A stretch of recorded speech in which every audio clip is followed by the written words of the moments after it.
Hello, everybody. We are the Wrestling for Life Network, and it's a Thursday night, so you know exactly what that means. It's time for the Let's Rumble podcast. Um, I've got a special guest here with me. You know, we're taking a trip down to Pound Town real quick before we get into the Let's Rumble podcast. So, absolutely, folks, strap on and strap in because this show starts right now.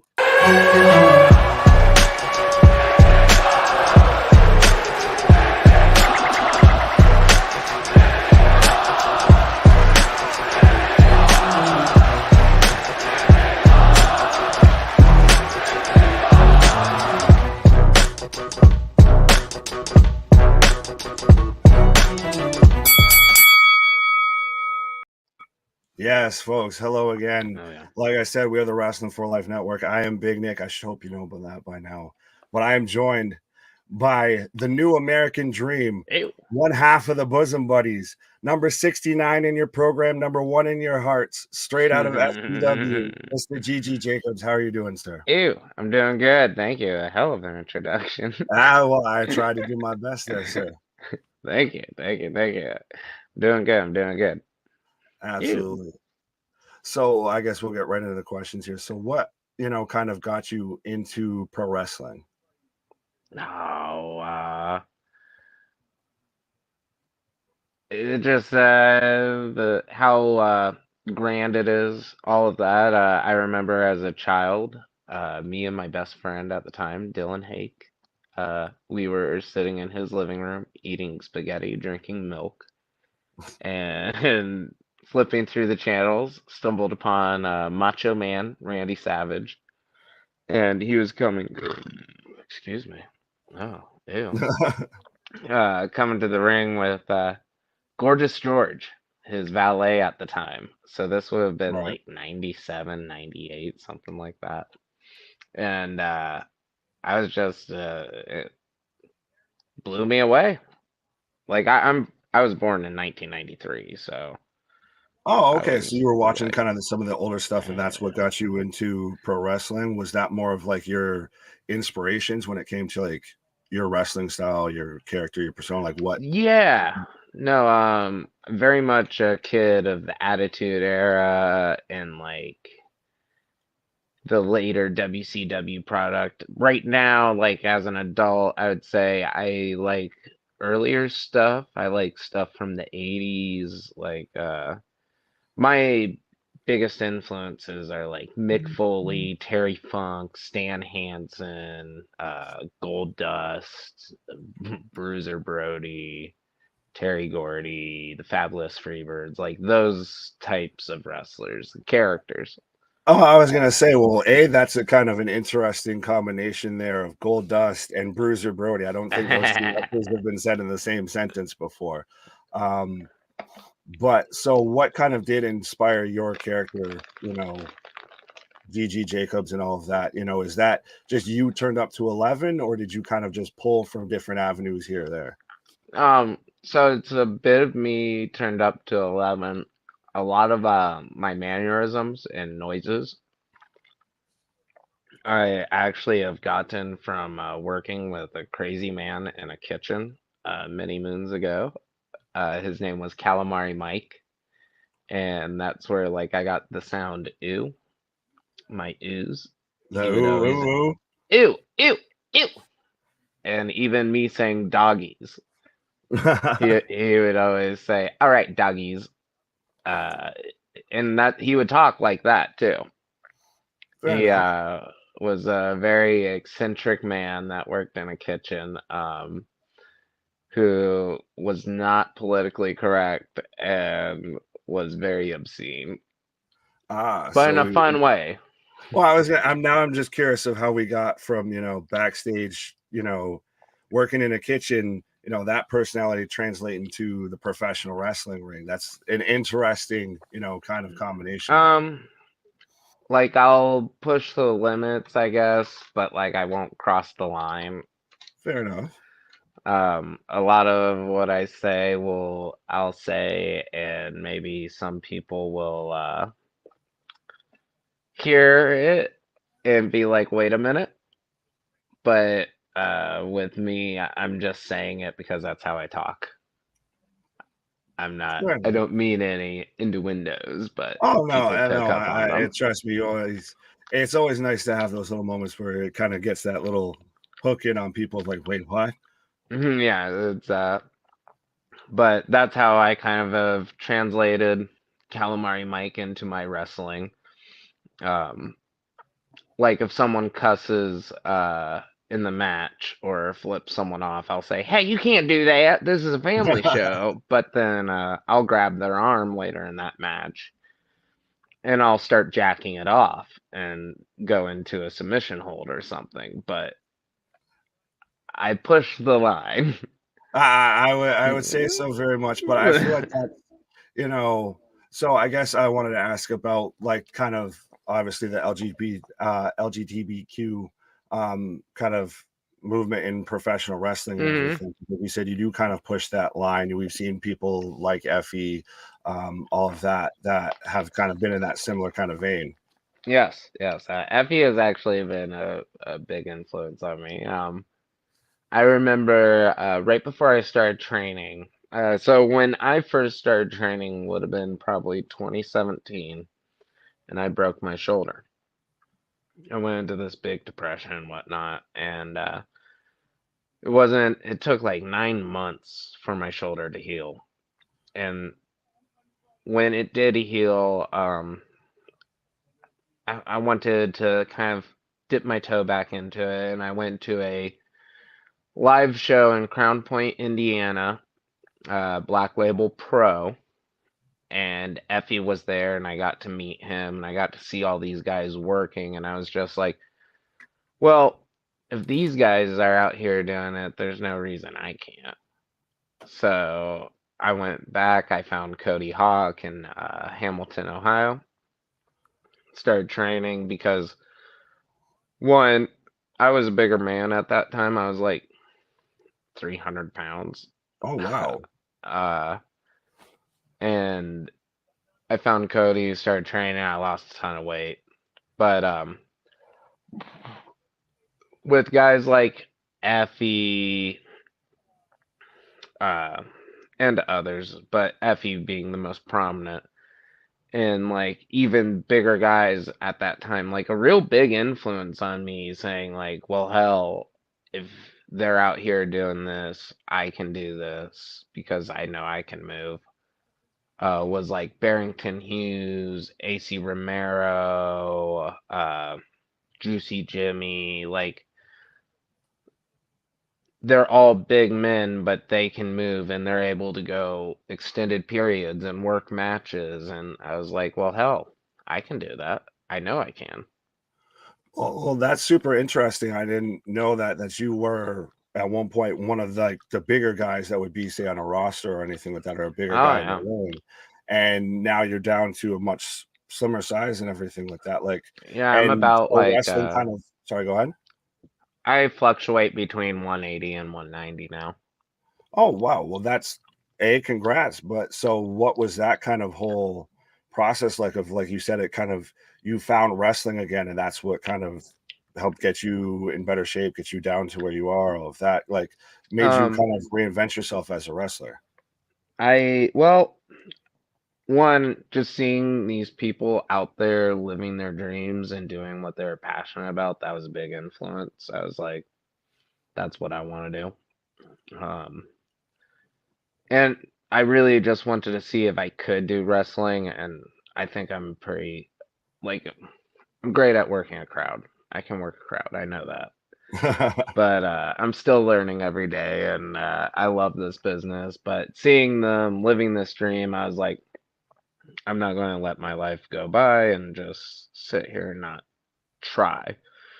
And with there being wrestling kind of seeming to be more accepting to people in the LGBTQ community and even larger folk, kind of the hazing of wrestling kind of not being so much a thing anymore.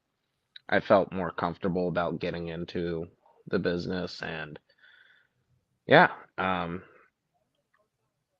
when I started training, I mean, to lose all my weight, I switched my diet. I started going to the gym. like 5 times a week while going to training 4 times a week. And training is essentially just doing an hour and a half to 2 hours of cardio. Oh wow. So, because you're just rolling around, you're running ropes, you're like, it's just a lot of cardio. Oh, Um, I can imagine of just the intense workout that is. yeah, no, it's my favorite thing to do. I'd much rather roll around in a ring just chaining with someone and running drills than running around the block. Fair enough. Yeah, well, it definitely gets you more involved in everything. Now, do you have any sort of favorite training story or any sort of, I guess, locker room story that you can tell? Allegedly, Um, supposedly. there was this drill we were doing one day where you had to stay on top of your person, like you had to be a good base was the essentially what the drill was. So you were on your hands and knees while the other person kind of got on the side of you like a collegiate wrestler would, and then Fair just enough. started spinning on your back, like just spinning as much as they could, staying on your back, and you had to stay a good base. And they would do this while Cody would switch up directions and doing this and then going straight into locking up was like the whole drill. And I just remember we did that, and when we started rolling around, I had to bail out of the ring and threw up. And for a while, my Facebook profile picture was Cody pointing at me in the background while my head was in a trash can. Oh, jeez. Yeah, no, it was a lot of fun though. I also remember the first time I jumped over the rope, and I was just over the moon about it. Fair enough. Well, so then what was your first match like? Coming back from all of that, what was your first match like? It was a rumble, Really? and I was eliminated, but it was funny. I was working an angle with this guy Jack Vaughn. Um, he does a whole series of TikToks and whatnot, but I was working this angle with him where he killed the cameraman George because I was the cameraman of FGW for a while, and my first promo I ever cut was called "The Death of a Cameraman," and it was right after he power bombed me and beat me up in this like open challenge thing, and later that week, this promo aired where I'm like saying bye to everyone, and then I beat myself, like I attacked myself from behind and put myself in a coffin, and GG Jacobs is born. But then I debuted in the Last Call Rumble, which will be on December 2nd this year. Go watch it. That will it'll be my year-long anniversary of working in the business, actually, like as GG Jacobs. There But you go. and it'll be working against Sean Casey and Drew Skills, who are two longtime vets of the business. So it'll be a really good match, and I'm excited. Shout out. But uh, yeah, I got to debut in that. I did a horrible spinning roundhouse kick that I will never do, and then was eliminated. Uh, it was a lot of fun. I got to work with Jack Vaughn later down the road, where I eventually got to pin him. I was defending the honor of my tag team partner's wife. Uh, it was a complicated story. Well, I But was gonna say you said that you kind of you know how to work a crowd. Well, it sounds like you've had some very interesting storylines and some oh moments. yeah, no. The Bosom Buddies have had our own Easter extravaganza Oh, where really? we had to dress up as buddies and everything. It was a very it was fun. It was a lot of fun. I got to wrestle and kind of talk to a bunch of kids in a library up in oh, where was it? It was up in like central Ohio area. Mhm. But yeah, that was a lot of fun. Got to work with Jacob Rose and JC Flash inside a library and talk to a bunch of Nice. kids at a wrestling match. It's always a good day at the library, I guess, when a wrestling match breaks out. Oh yeah, no. That's when it's really happening in the town. Right. But so you've gone from being, eliminated in a rumble because you did, I guess, a terrible spinning back kick and all of Oh that. yeah, no. But then you were the inaugural FGW Shockwave champion, and I know I saw the pictures. I know we talked about this before, but the bosom buddies, were holding up the gold and everything as tag champs, but there might have been some shenanigans and everything that went on with that. Uh, so yes, I was the inaugural FGW Shockwave champion. That was a very special night, very surreal night because it was my first ever ladder match, and I also won a title. The first and only title that I've won so far, but it was a very special night, Hey, regardless. a title's a title. You can't shake a stick at that. No, and I'm the first ever. What are the two people like when people remember a title, they remember the first and last. Exactly. Oh, well, So, that's got to be a special moment, and especially now knowing more of your whole process, getting there and everything to go. Like I said, you were the inaugural champion for that. How's that feel of a company, a promotion, pretty much saying you're going to be our champion, and not only are you going to be our champion, you're the first one to hold this belt. it was pretty awesome. It was a pretty cool vote of confidence. But hopefully I can get back in that picture, or more likely, I would like to see me and MVP uh get a shot at the tag team titles once again. Well, we will December 2nd with Sean Casey and Drew Skills. Um, yeah, no, we defeated 5MW months ago, but because of shenanigans, the decision was overturned. Uh, they were saying we used brass knuckles. They were planted on me. It was shenanigans. Yeah. Where's the footage? Where's the review? Exactly. Because if you did, you would see how they were planted on me. So, uh, case in point, you should review it. Bosom Buddies should be tag team champions, but we're Absolutely. not. Oh, Uh, by the way, I need me a bosom buddy jersey. I'll just throw that out ah. there. I need me a bosom buddy jersey. So fun fact about that: MVP is the one that got those made, and there's a little girl in the audience at FGW who loved these jerseys so much that she didn't go to the same person, but she got a jersey of her own made, and That's right on awesome. the arm of it is a photo she got of me with me and Pete as the bosom buddies. That's It's the coolest awesome. thing ever. Oh, that's got to blow your mind. It does. She bought a bosom buddies shirt recently and got her signed a sticker for her and everything. She's the #1 bosom buddies fan. All you need is So one person.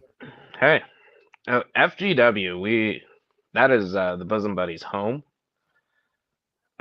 We are when we come out, that crowd just they fire up, they explode for us, and we love it every time. That's one of the many reasons why I love working at FGW.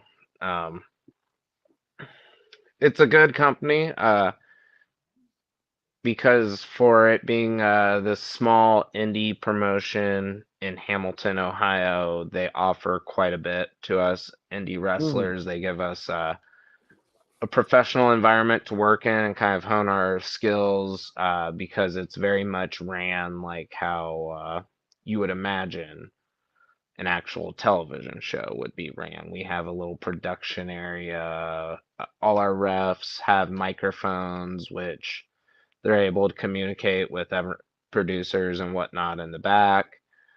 Um, we all are able to work. We have a good locker room. Like it's very, very nice, and we all care and put in 110%. Like which you don't see it in every promotion. You see it in a few, but not every.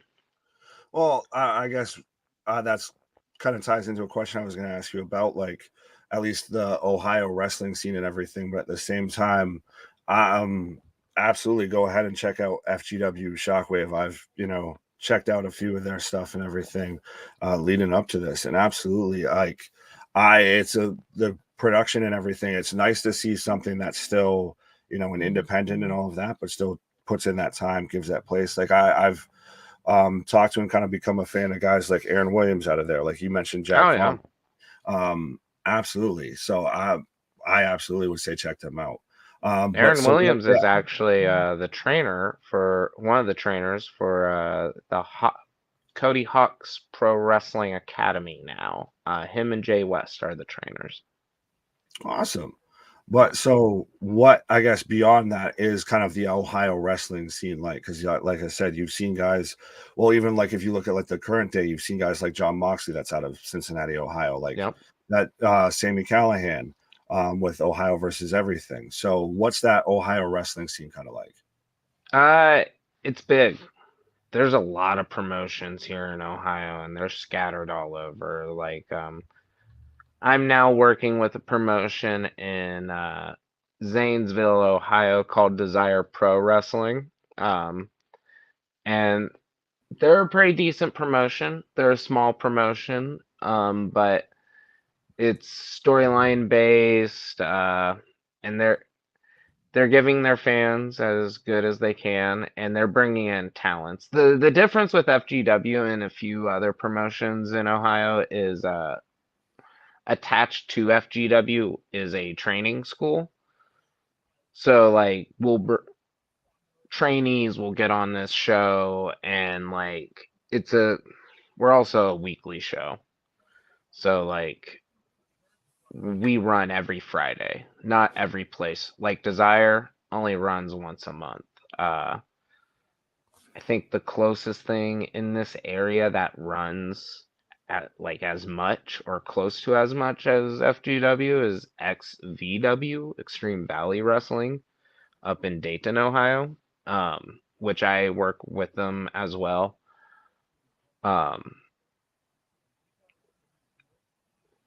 Yeah, the wrestling scene, it's just very large. And Well, there's that's really good to hear, especially because you mostly hear about like New York now or like the Northeast. You hear about like Florida and all of that. Yeah, I I guess will it's say still. there's more exposure for those markets. Mhm. Um, like especially on IWTV. The Northeast has a ton of exposure. The Pacific Northwest and just the West Coast in general is getting a ton of exposure now because of IWTV. And same with kind of the Southern territory, which really it's just Georgia and Tennessee is getting a ton of exposure. But and it's because of IWTV and places like Fight TV. What I've noticed is not a ton of Ohio promotions have that. A lot of Okay. them will film it themselves and put it on their own channels, like a YouTube channel. Like I worked with this company called Buckeye Wrestling Alliance, and that's what they do. I don't know if that's what Desire is going to do because I don't know where they are, like streaming wise. Mhm.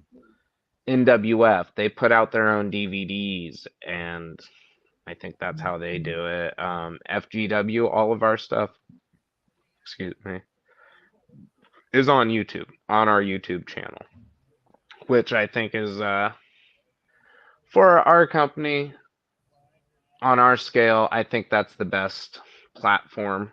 Um, just to get our name out there. We're also on DATV, which is a local television channel in Dayton, and so is XVW. So that's Okay. also pretty cool. Well, Um, like how you were saying, of those other areas have more exposure, what have you, but Ohio seems to kind of want to do their almost own thing. It does that kind of maybe call back to that Ohio versus everybody mentality of, this is what everybody else is doing, but we're going to kind of pave our own way and we know what's going to work for us. um, I think it's more so a lot of people that have been doing this a while and just don't. They're old dogs that don't want to learn new tricks. Fair enough. Um, I think a lot of them are comfortable and complacent, and why fix something that isn't broken kind of mentality. Okay. Because they're able to, I guess, pack their houses the way they want. But I feel like a number of these promotions could get more exposure and pack the houses more so and get bigger houses, bigger venues if they kind of did more of the streaming services and whatnot.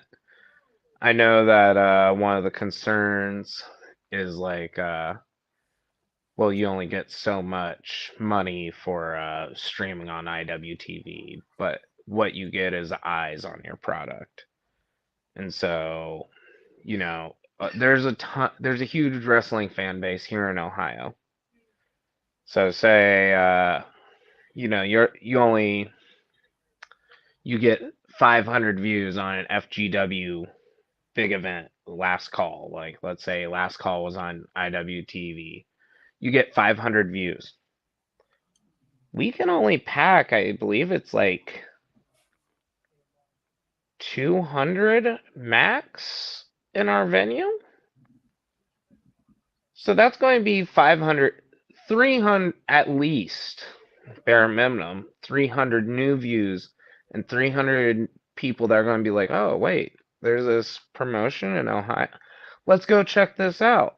And so it'll just be more people wanting to come. And then if we have a bigger demand, we can do bigger shows at bigger venues.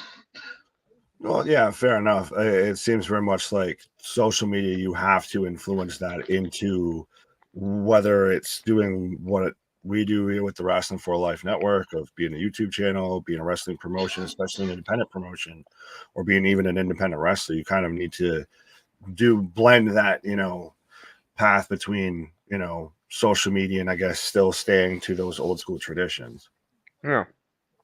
I think also a lot of these wrestling promotions need to get people to do their social medias, like some of the younger people, because like sometimes it's like, I don't know, it's just like paragraphs typed out, and it's like no one wants to read a paragraph. Get the info out. Like, just get it out. If you've got a promo, post the promo. You don't need to post a paragraph with promo explaining the promo, because the promo should explain everything. So, Well, and since you've mentioned how you're very much, more of a character performer and everything like that, and saying how the promo should explain itself and everything. So, what, I guess, when it comes to like the wrestling psychology stuff, do you really like, or do you kind of really gravitate towards? wait, I'm sorry. I just saw the notification pop up. I'm sorry. No, you're good. What was the question again? No, you're fine. I'll switch it to a different question since we're talking about all these different, areas when it comes to professional wrestling and working with that promotion, etc. Do you have a favorite, wrestling road story or anything like that? Um, uh,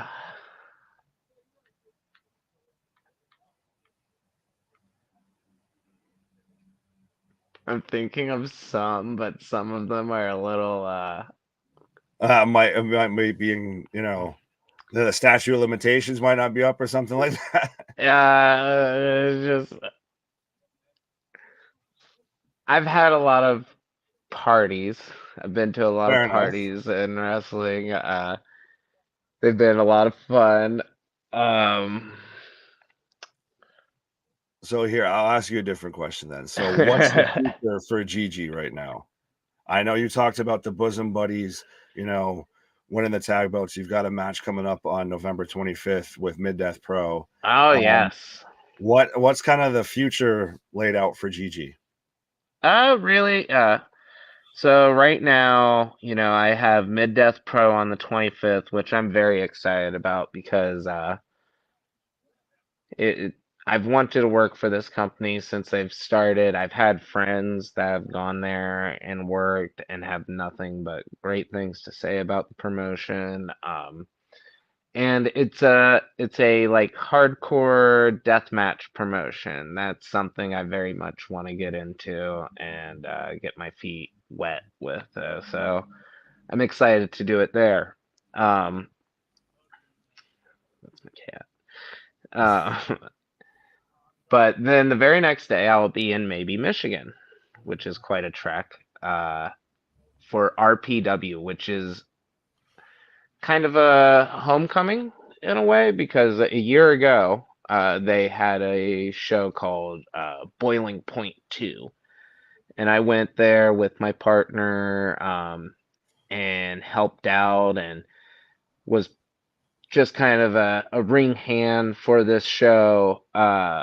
But a year later now, I'm going to be on the show um, and have a match with someone who has helped me come along in this business and kind of watched my back a little bit here and there. And it has really boosted me and been a real brother, and that's Schwartzy. So I'm really excited about the match.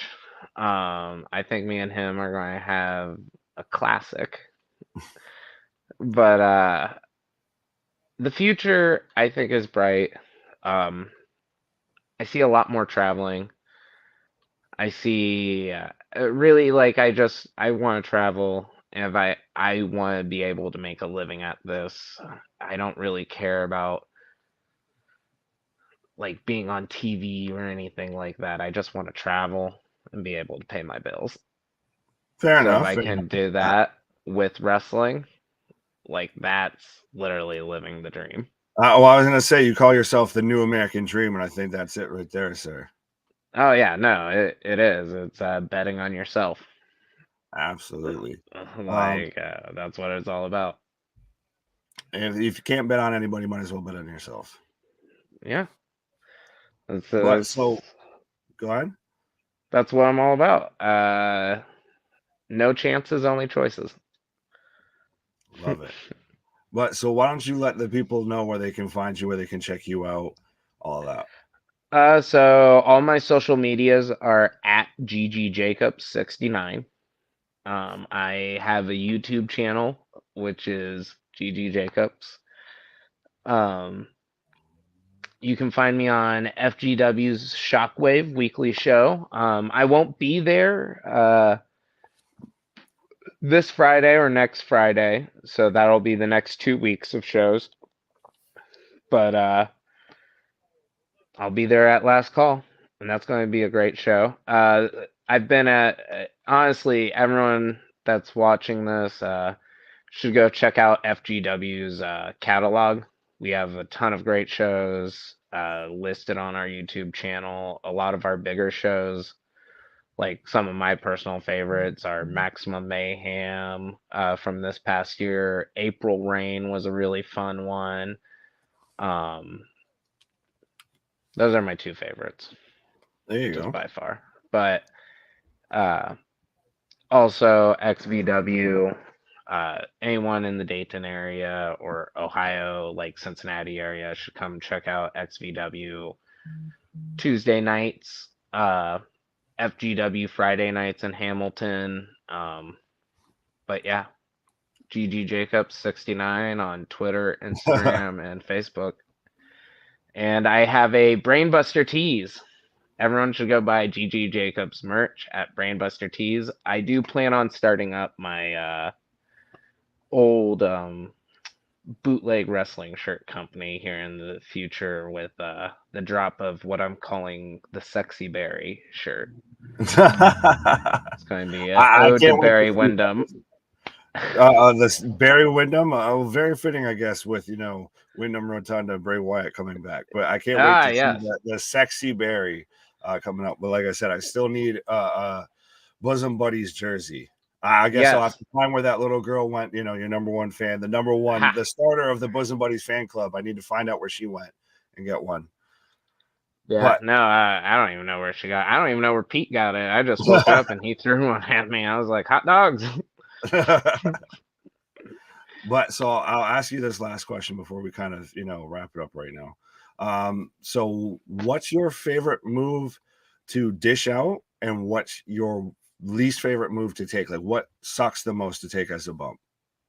So okay, I'll start with what sucks the most. A chop, a chop, or a really, really stiff, spine buster or power bomb, where they just kind of disregard who you are. Those are always fun.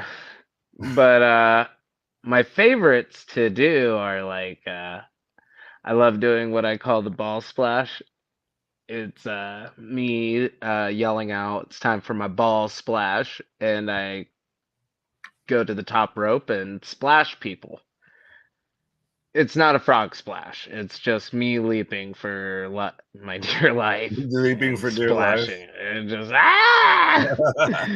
uh, and then I do a running knee that I call my Wiggum knee, which is always very fun because it's my ode to Ralph Wiggum of The Simpsons, where Yes, the favorite of all the Simpsons characters. he is the best. You fail English? That's impossible. I'm learning. I'm learning. Ralph Wiggum is my spirit animal. And so I will set them up, and before I hit them with the knee, I let them know I choose them. That's great.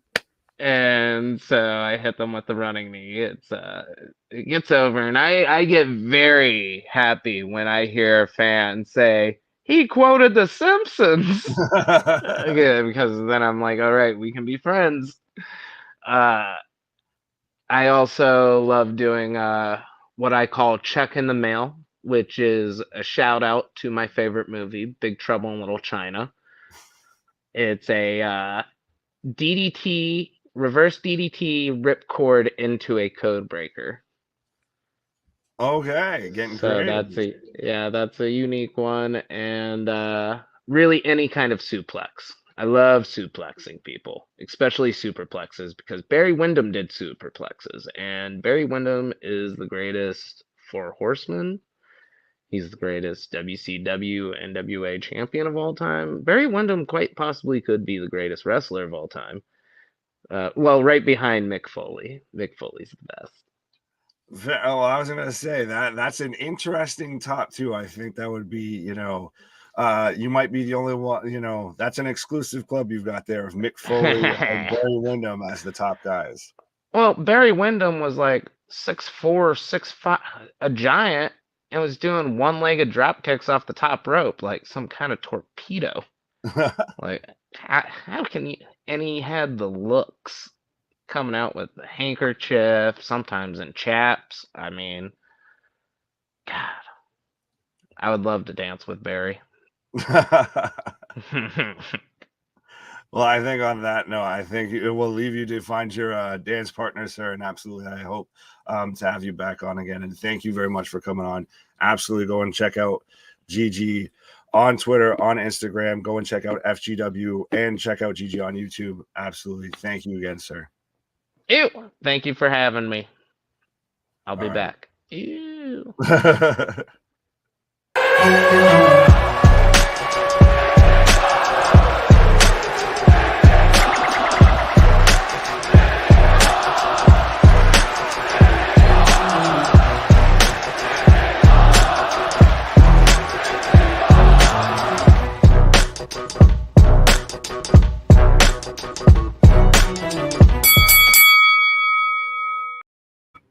Boom. And see, I did it right. See, we're back at it now with the Let's Rumble podcast. Absolutely. Again, big thank you to Gigi for coming on. That was a fantastic interview. I'm so glad that I actually got to talk to the dude.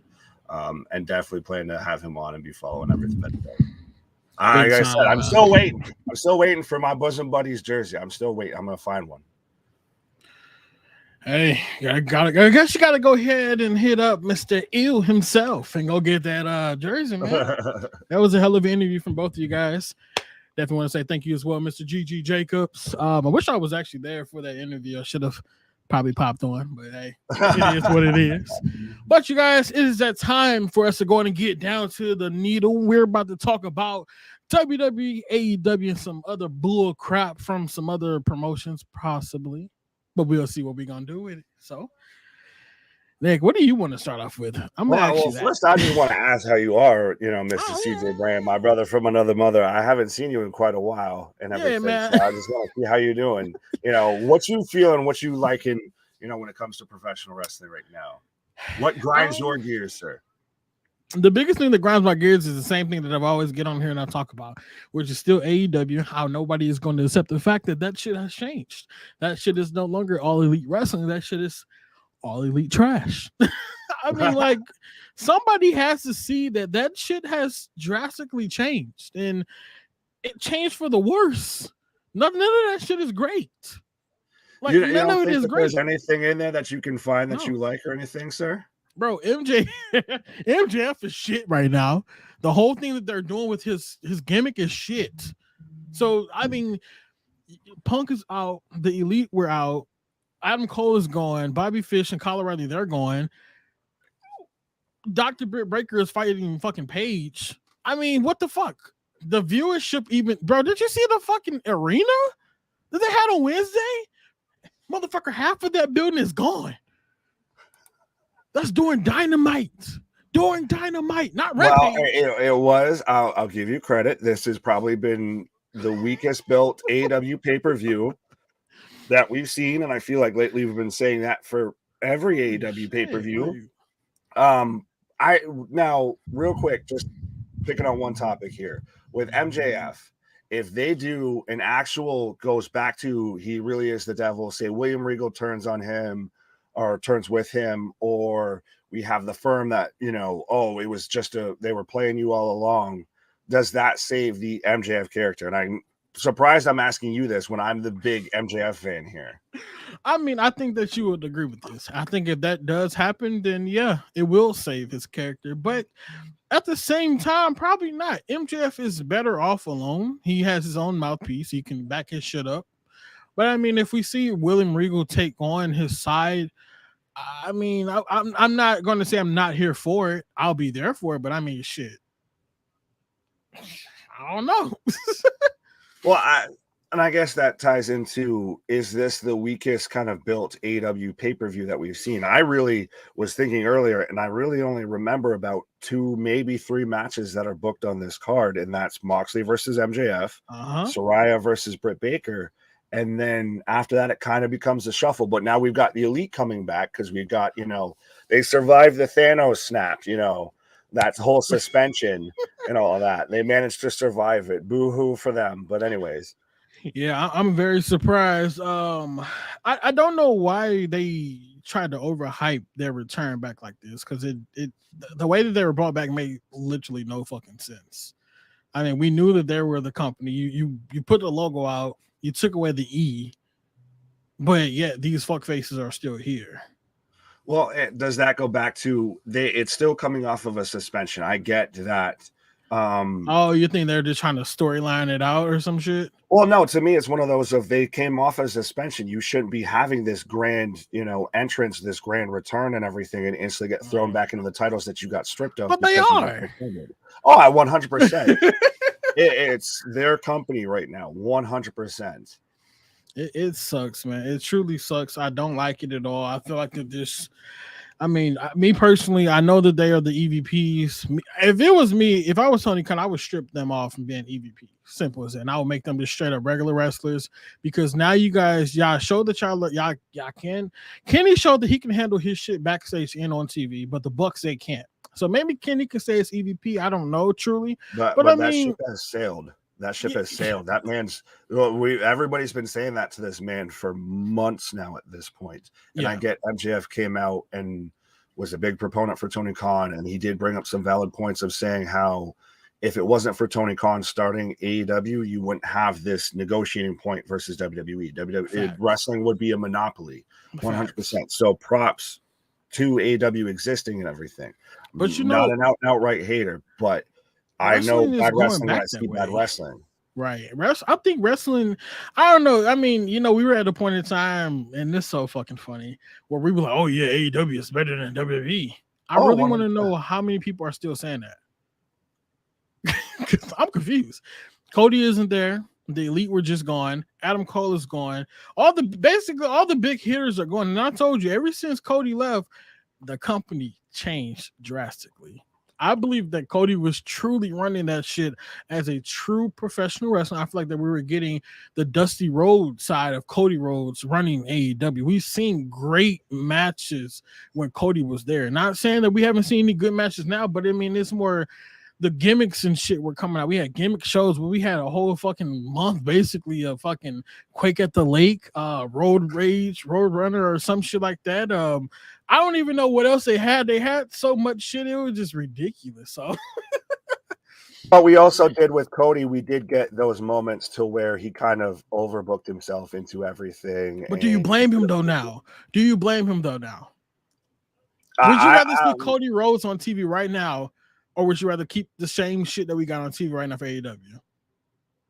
Oh, that's different because I feel like around Cody, it was booked differently too. I feel to me, the breaking point when it comes to AEW was when Papa Paul took over, when Vince stepped down, and now we've got basically NXT Hunter in charge of the main roster. Now he gets all the big toys to play with. Right. Now the sleeping giant woke up, and I think truly nothing with AEW's booking has changed. They were booking this way all along. What? It's now that everybody's, you know, finally been able to see it because of the change with WWE.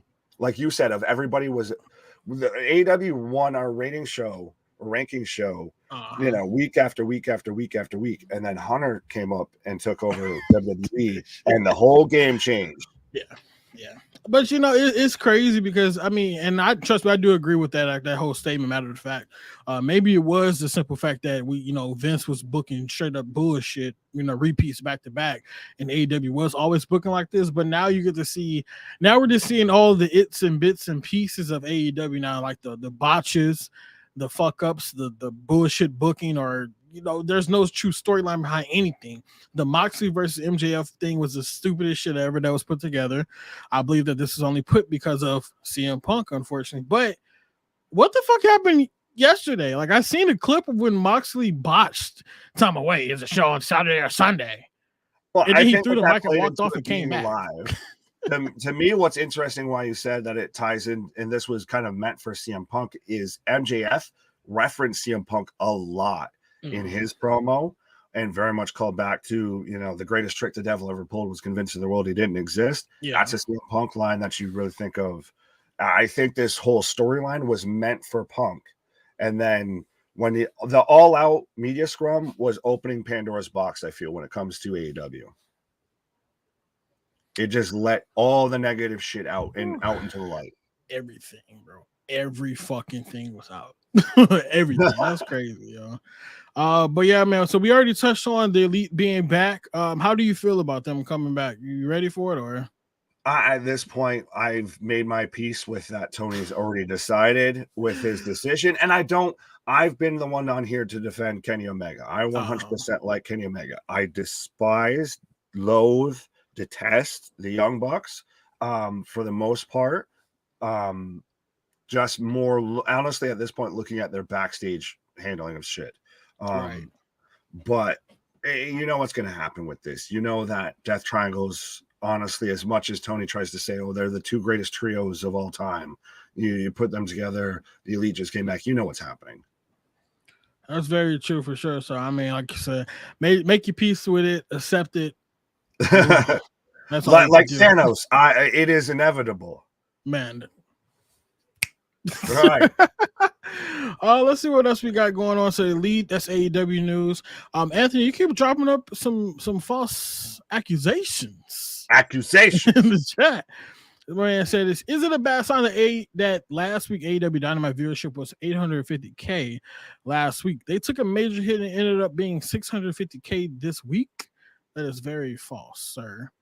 They have done 818,000 this week. So they were down from 930,000 from last week. So still a big ass hit, but I mean, hey, make it do what it do, you know? Well, still, that's got to be, you got to notice a slide there a little bit. Yeah. What really did they have to compete with? I mean, and this is supposed to be the go-home show for their big pay-per-view of Full Gear. They only run like 4 pay-per-views a year, 4 or 5. So they might as well try and put on a big show for the go-home show. And instead, we get probably the weakest rating in quite a while.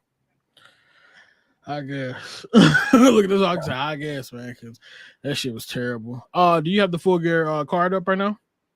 Yes, I do right now. All right, cool. Let's go ahead and run through those predictions and stuff. And so we're starting off with the pre-show because, granted, though, we also have Friday Night Rampage, which is the pre-show for the pre-show.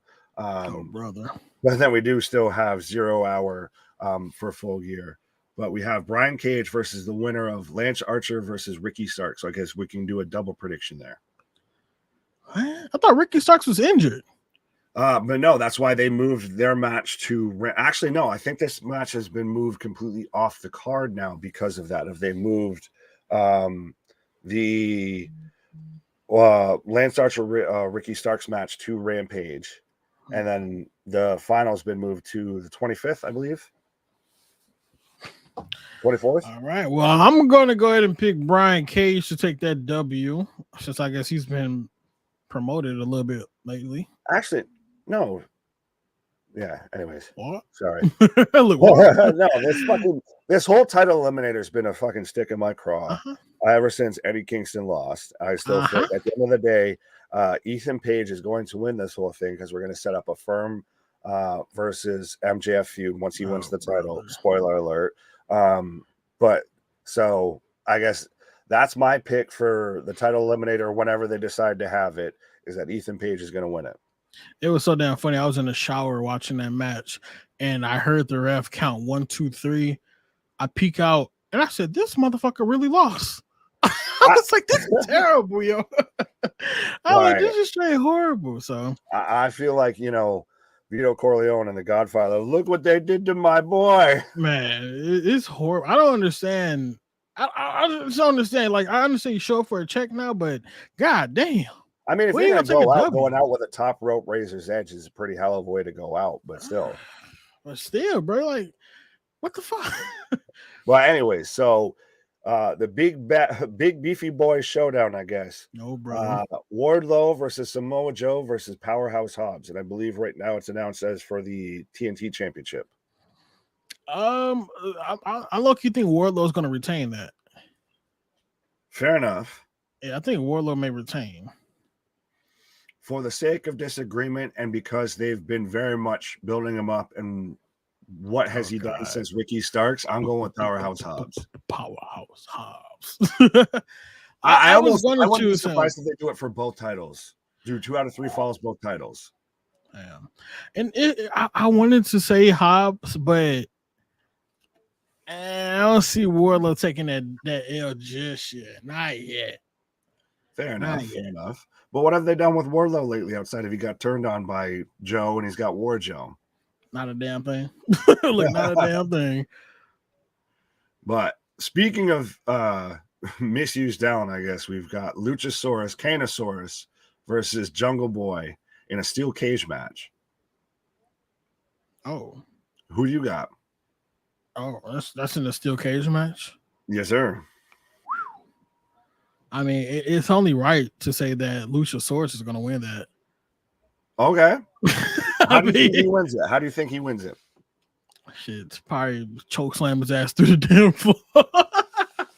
See, I have that same spot almost Mm-hmm. happening because I think you stay with the heel Luchasaurus, the Canosaurus, Lucha and with Christian and all of that because Christian just always seems to be injured. Man, right? But I think you get that like Stone Cold Steve Austin type spot, that Roman Reigns spot of Luchasaurus choke slams Jungle Boy through the side of the cage, and thus Jungle Boy's feet touch the ground first, and thus he wins the match. Look at this man talking about hey. Hey. Oh man, I need to actually go watch Canosaurus. God damn, Luchasaurus. It happens. It's already happened with Ricochet, Coke and Diet Coke. I'm just building up my own fantasy roster here. No, for real. Like, what the This man got his own goddamn knockoff characters of everybody. Right, I could start my own 2K universe with all this shit. Man, for real. Man, talking about, oh, snap is Canosaur. Like, who the fuck is it's truly the you hot still think dragon. Lucha wins? You still think Lucha wins? Does Christian Cage interfere? So this is still cage match. I'm gonna change. I'm gonna go with Jack. Nah. No. You know, yeah, I'm gonna go with Jungle Boy. And the reason why I'm gonna go with Jungle Boy is because I think that once Jungle Boy wins, then we'll get that last match between Jungle Boy and Christian Cage. Fair enough. That's what I was wondering too. Do we build to that match, or has this kind of run its course already? Yeah, I think we'll get that for sure. Whenever he stopped being injured. And so then next we've got the WCW Impact Special, the nail in the coffin, the Prove Nick Right match. We've got Jeff Jarrett and Jay Lethal versus Sting and Darby Allin. And no, it's not Jeff Jarrett or Sting's last match. Ric Flair isn't here with Jay Lethal tagging in. But so who do you have in that match and why is it the EMS service? What the fuck? They called me up. I'm like, wait, what? That's a hard one to pick because Jeff Jarrett has only taken one L, and that's against Ric Flair. But he seems more in it right now. Like he seems like he's in it for the long run. Well, I was going to say the hardest working man in wrestling, been in WWE, AEW, GCW, or worked Ric Flair's last match. Hangs out with Conrad Thompson. I guess has a backstage deal too with AEW as well. Yeah, I'm gonna go with Jeff Jarrett and Lethal for this one. Oh, thank God, because I did not want to have to take that, man. Just even to disagree, I will go with Sting and Darby Allin because Sting's going to do something a 60-plus-year-old man shouldn't do and jump off of something he shouldn't do. Oh my God! Like, bro, what the hell are you doing? I could almost see the spot to where Sting dives off of something into a guitar spot from Jarrett. Whew.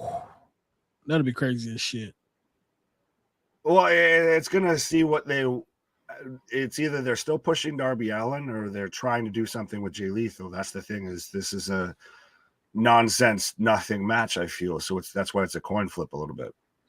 Yeah, definitely a coin flip. That's like I said, the only reason I was gonna go with Jeff Jarrett is because he seemed like he's more in it right now.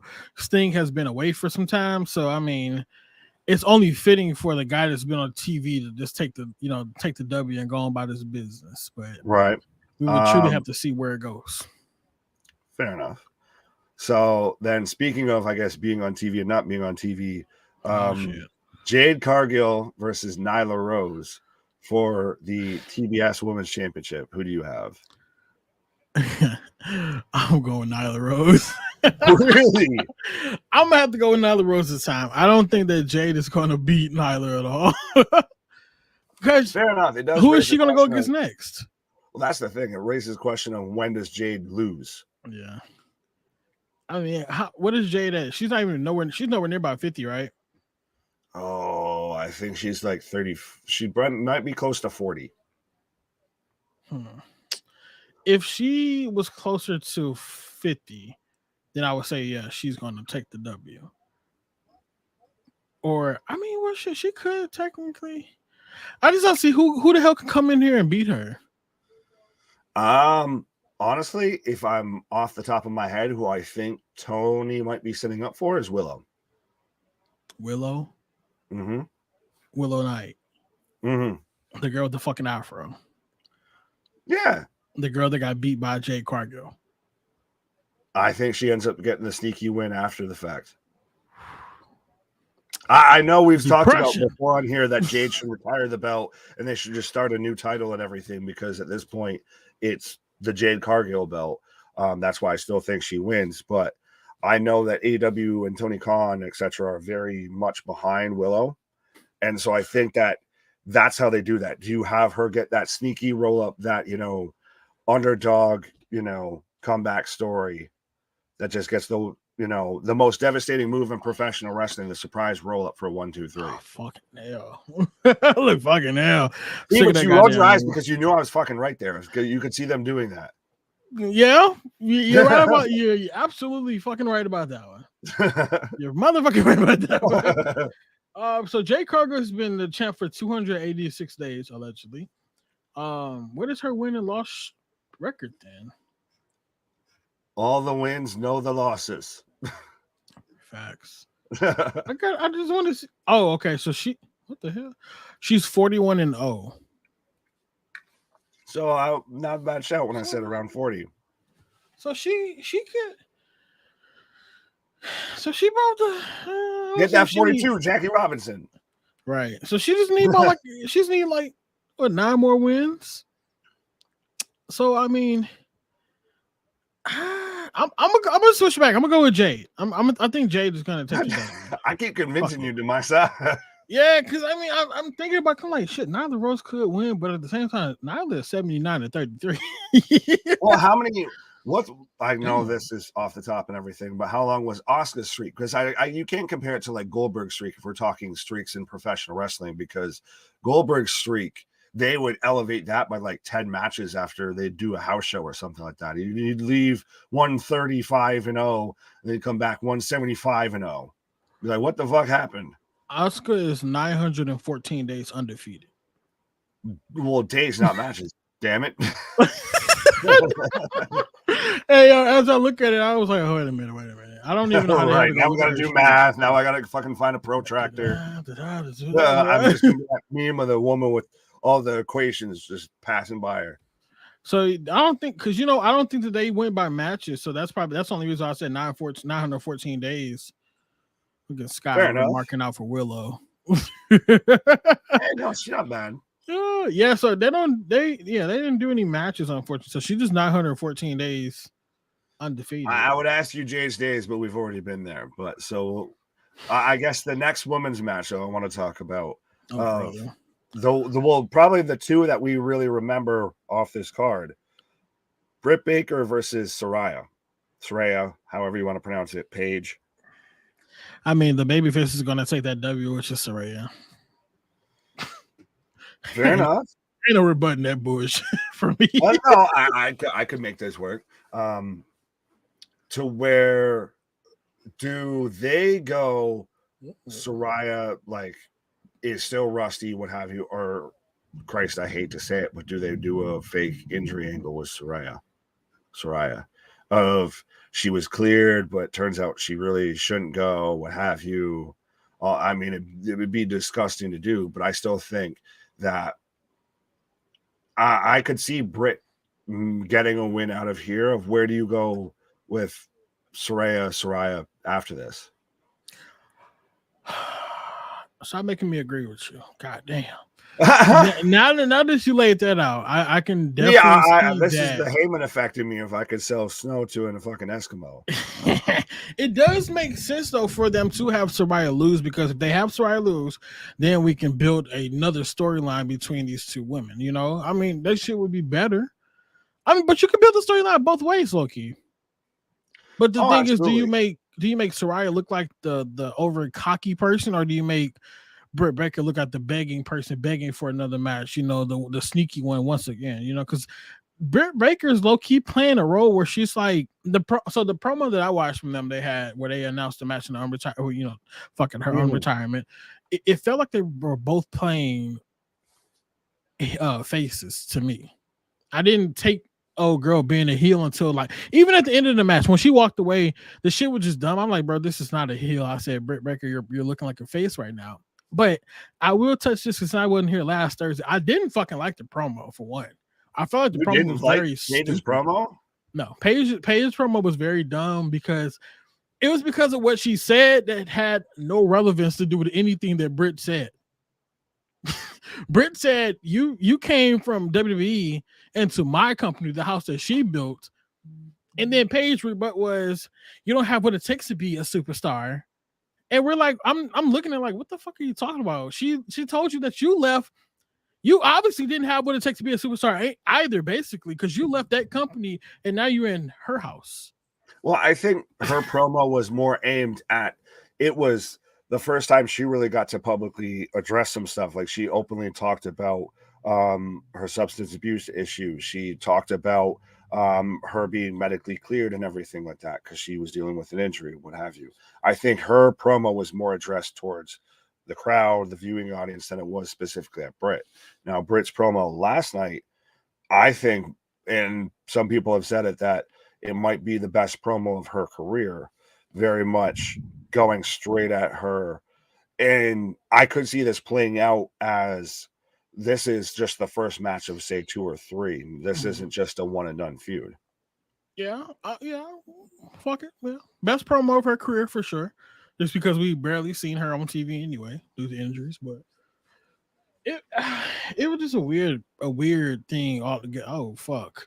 It was just a weird promo altogether. So well, now I'm gonna counter my own argument here. If I could see Saraya winning, because big comeback story, like you said, it's the baby face. Now that I've fully turned you to my side, I will Shang-Chi, Shang-Shang my shit and just take back the other side.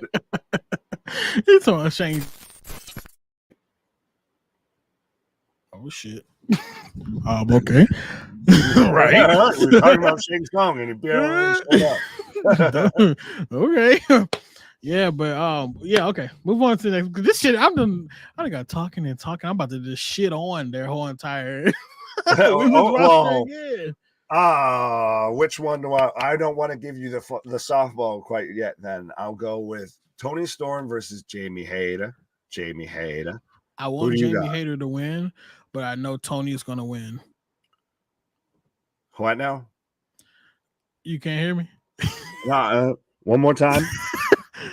Hold on, let me take this off. I said I want Jamie Hayter to win, but Toni Storm is gonna win, player. Now, why is that? Is that because we've heard the whole thing about TK saying that he's gonna strip Thunder Rosa if she can't, come back soon, and we're gonna make Toni Storm the full AEW Women's Champion, not the interim? Correct. It's a bit of that, and then also, I mean, it's mainly that basically because we've seen that, but also, when have you ever seen an interim champion lose that belt? Oh, that's a good question. I know somebody. There's so much momentum behind Jamie Hayter right now. Like, I cannot go against my girl at this point. I've been the flag bearer, the flag waver, the head cheerleader, whatever you want to say, number one in the fan club for that woman this whole time. And I'm waiting for that feud between her and Britt Baker. But I'll take her and Toni Storm because there is that history. But 100% Jamie Hayter. She has to pick up this title when even if they make her the full title holder and all of that. I think that might be what even could spark that feud between her and Britt of she's not an interim title holder, all of that. Oh, she's a full champion just like Britt was, all of that. And it has to happen at this point. If not now, when? Oh damn! Everybody's talking about Jamie is so over right now. I don't watch AEW. I'm gonna be real with you. I don't watch that shit. I simply refuse to watch anything of AEW. I'll go home and I'll see the shit on Twitter, and then I'll say, "Oh yeah, cool." It's fine. But I mean, when CM Punk comes back to AEW, then I'll watch AEW. How about that? So when Hell Freeze is over, correct. I was gonna say that man might show up. Has much more of a chance to show up in WWE way before he does in AEW. Shit. But so next match, Chris Jericho versus Bryan Danielson versus Claudio Castagnoli, or as Ian Riccaboni almost called him, Cesaro. versus Sammy Guevara for the Ring of Honor World Championship? I want to say Chris, but I feel like it's that time for him to cut his own shit, you know, and take a L. Fair enough. So I don't know. I'm gonna go with Claudio. Okay, that's an interesting shout. So we go. Jericho has the belt for a little while and then drops it back to the guy he won it off of. I don't think Jericho's gonna take that L. So who? Oh, you know what? No. You know what? Matter of fact, Sammy Guevara is gonna be the one that's gonna take that fucking belt. Really? And then we're gonna see a fucking actual rivalry between Jericho and Guevara for the first time ever. Look at TK. Look at. That's not a bad shout, but I feel like it's just who's the bigger asshole then at that point. Is that the feud you want? As much as this pains me to say, I feel like Chris Jericho is going to retain, because if it was going to be Danielson, they would have done it by now. They've had so many matches together, and I know Danielson still comes out the heel tunnel because he never fully turned face, what have you, this, that, and the third. They would have had Danielson be the ROH champ by now, because you very much could have ran with it. It's Batman. Right. The Batman is here. Mr. Every Night still showing up every night. Yeah, I got to remind my mic to show up though. All right. You see what I go through, right? It's because you sit there in the back muted and you're trying not to fuck shit up. So right. I came in right in the middle of Nick's speech, but no, how's everyone doing? I'm late. You're the White Rabbit. I'm late for a very important date. Oh, brother. The KJ White Rabbit. Oh no. Oh. Man, but yeah, we're all doing good. I believe so. Nick did a hell of an interview with GG Jacobs. Good. Oh my. Yo. I just want to say one thing about what y'all are talking about, and that is fuck Chris Jericho. Oh, because he's going to win, and he's going to continue to win and continue, and it won't be till December 10th, ROH. That's where Jericho gets dethroned. By who? Adam Cole, baby. Bandito. Oh, Eddie fucking Kingston. Fucking Eddie would be nice to win a fucking match once in a while. Right. Well, yeah. Who needs to win more, him or fucking AJ Styles with a goddamn pay-per-view? So yeah, 3 years without a pay-per-view win. Is that not shocking? Like, what the fuck? Yeah, well, nobody paid here attention. bagging about, Seth Rollins losing to Cody 3 times in a row. Meanwhile, AJ's over there like, I haven't won in 3 years. Oh, that is fucking sad. That is so sad. Yeah, but no, the purple dinosaur, Barney the purple dinosaur in the wedding dress, singing Smash Mouth songs, Chris Jericho is going to end up retaining as Ring of Honor champion, because everybody else they either would have pulled the trigger on by now is the same person he beat for the title, or it just becomes a who's the bigger douchebag contest. It is. Oh shit, Mercedes Martinez is medically cleared for AEW. Cool. So we can have a 12th, 13th, 14th, and 15th match added to this card. Oh hell no! They'll probably save her for December the 10th for her actual show. Sure. Well, going against we'll get through these predictions and we could talk about NXT Deadline, who have their stupid ass fucking rules.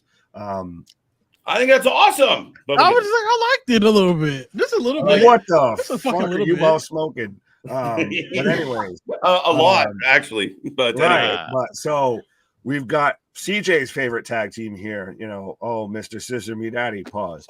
We've got the Acclaimed versus Swerve in Our Glory for the AEW World Tag Team Champions or Championship. What? I am obviously gonna.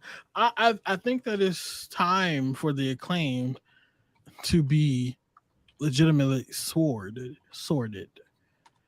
I think that we're gonna see Bask in Your Glory take over. No. Oh, really? Accusations. Accusations. That's why. I told my girlfriend that the other night, and I think I may have gotten in trouble because I yelled at her. Hey, you can't know. I'm like, accusations. She's talking about Where were That's the you? little bit. Accusations. Right. I didn't do it. Yeah, I'm gonna go. I'm going to go with Swerve and Glory though. KJ. No, the Acclaimed are going to continue on. Swerve in Your Glory is going to break up. Keith Lee's a good guy. Swerve's a bad guy, and that's not good. So this tag team that got thrown together a few weeks ago is going to get broken up, like Wardlow and Joe. We've seen this before. Yeah, it's the Acclaimed all the way, 100%. Absolutely. I agree with that. We're going to get, the accusations and all that playing out of we're going to probably see a babyface turn from Keith Lee. And then we're going to see a heel turn from Swerve, and it's Shaq and Kobe. I've been saying this the whole time. They're going to end up splitting up and just have their own singles runs. Yeah, I agree. But then we need to figure out how we get to them versus FTR. I was just going to ask, so I guess, so who do you want to see Swerve in Your Glory fight FTR, or would you rather, well, shit, we already seen that, so yeah, I guess the Acclaim would have to take this W. FTR's in it.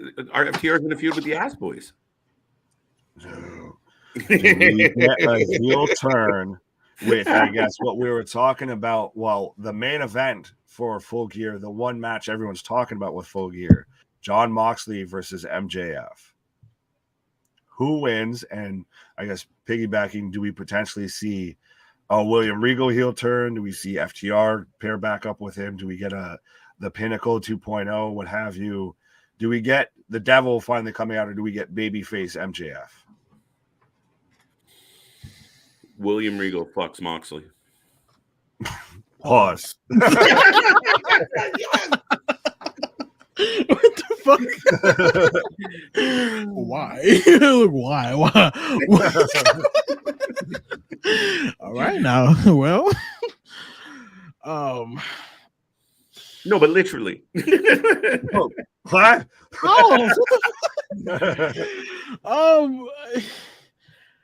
Sadly, I can see MJF taking an L.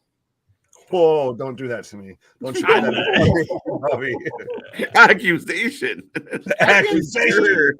I can strictly just, what the fuck? Where did it come from? What the What the fuck? When did you put right? This man, I look down, all I see is this. Oh. Man, I can truly see this man MJF losing via outside interference. Then we get that whole Moxley and MJF come together bull crap. MJF is going to impress William Regal, and then we'll finally get that real match between them for the belt.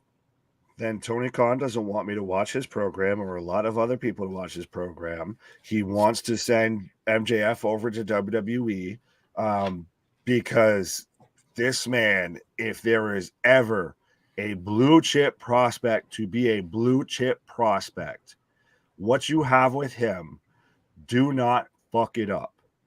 And having MJF lose, besides the whole babyface turn, you're already starting to, throw some bullshit on it. But if you have him lose at this point in time, you fucking squandered everything. I think that's a goal. Everything. Look, I think that's a goal. Yeah. Yeah. I mean, I really hope it's a heel MJF that just shocks, is pure heel. Like if I really, really want Regal to turn on Moxley. I really want that to happen because I just think MJF and Regal as like a tandem, and both, how good of a heel Regal is. For decades, this guy's been a phenomenal heel. So that's what I want. And I mean, give MJF the title, but let him be the devil, the absolute devil. Be a prick. Don't be like, oh, but I kind of want to help. No, fuck that shit. Think of the promo videos of William Regal introducing MJF and all of that as just this sick son of a bitch of he truly is the devil and all of that when it comes to professional wrestling. If you get William Regal to go back to that, heel character and all of that. Of just you put such a different touch on everything.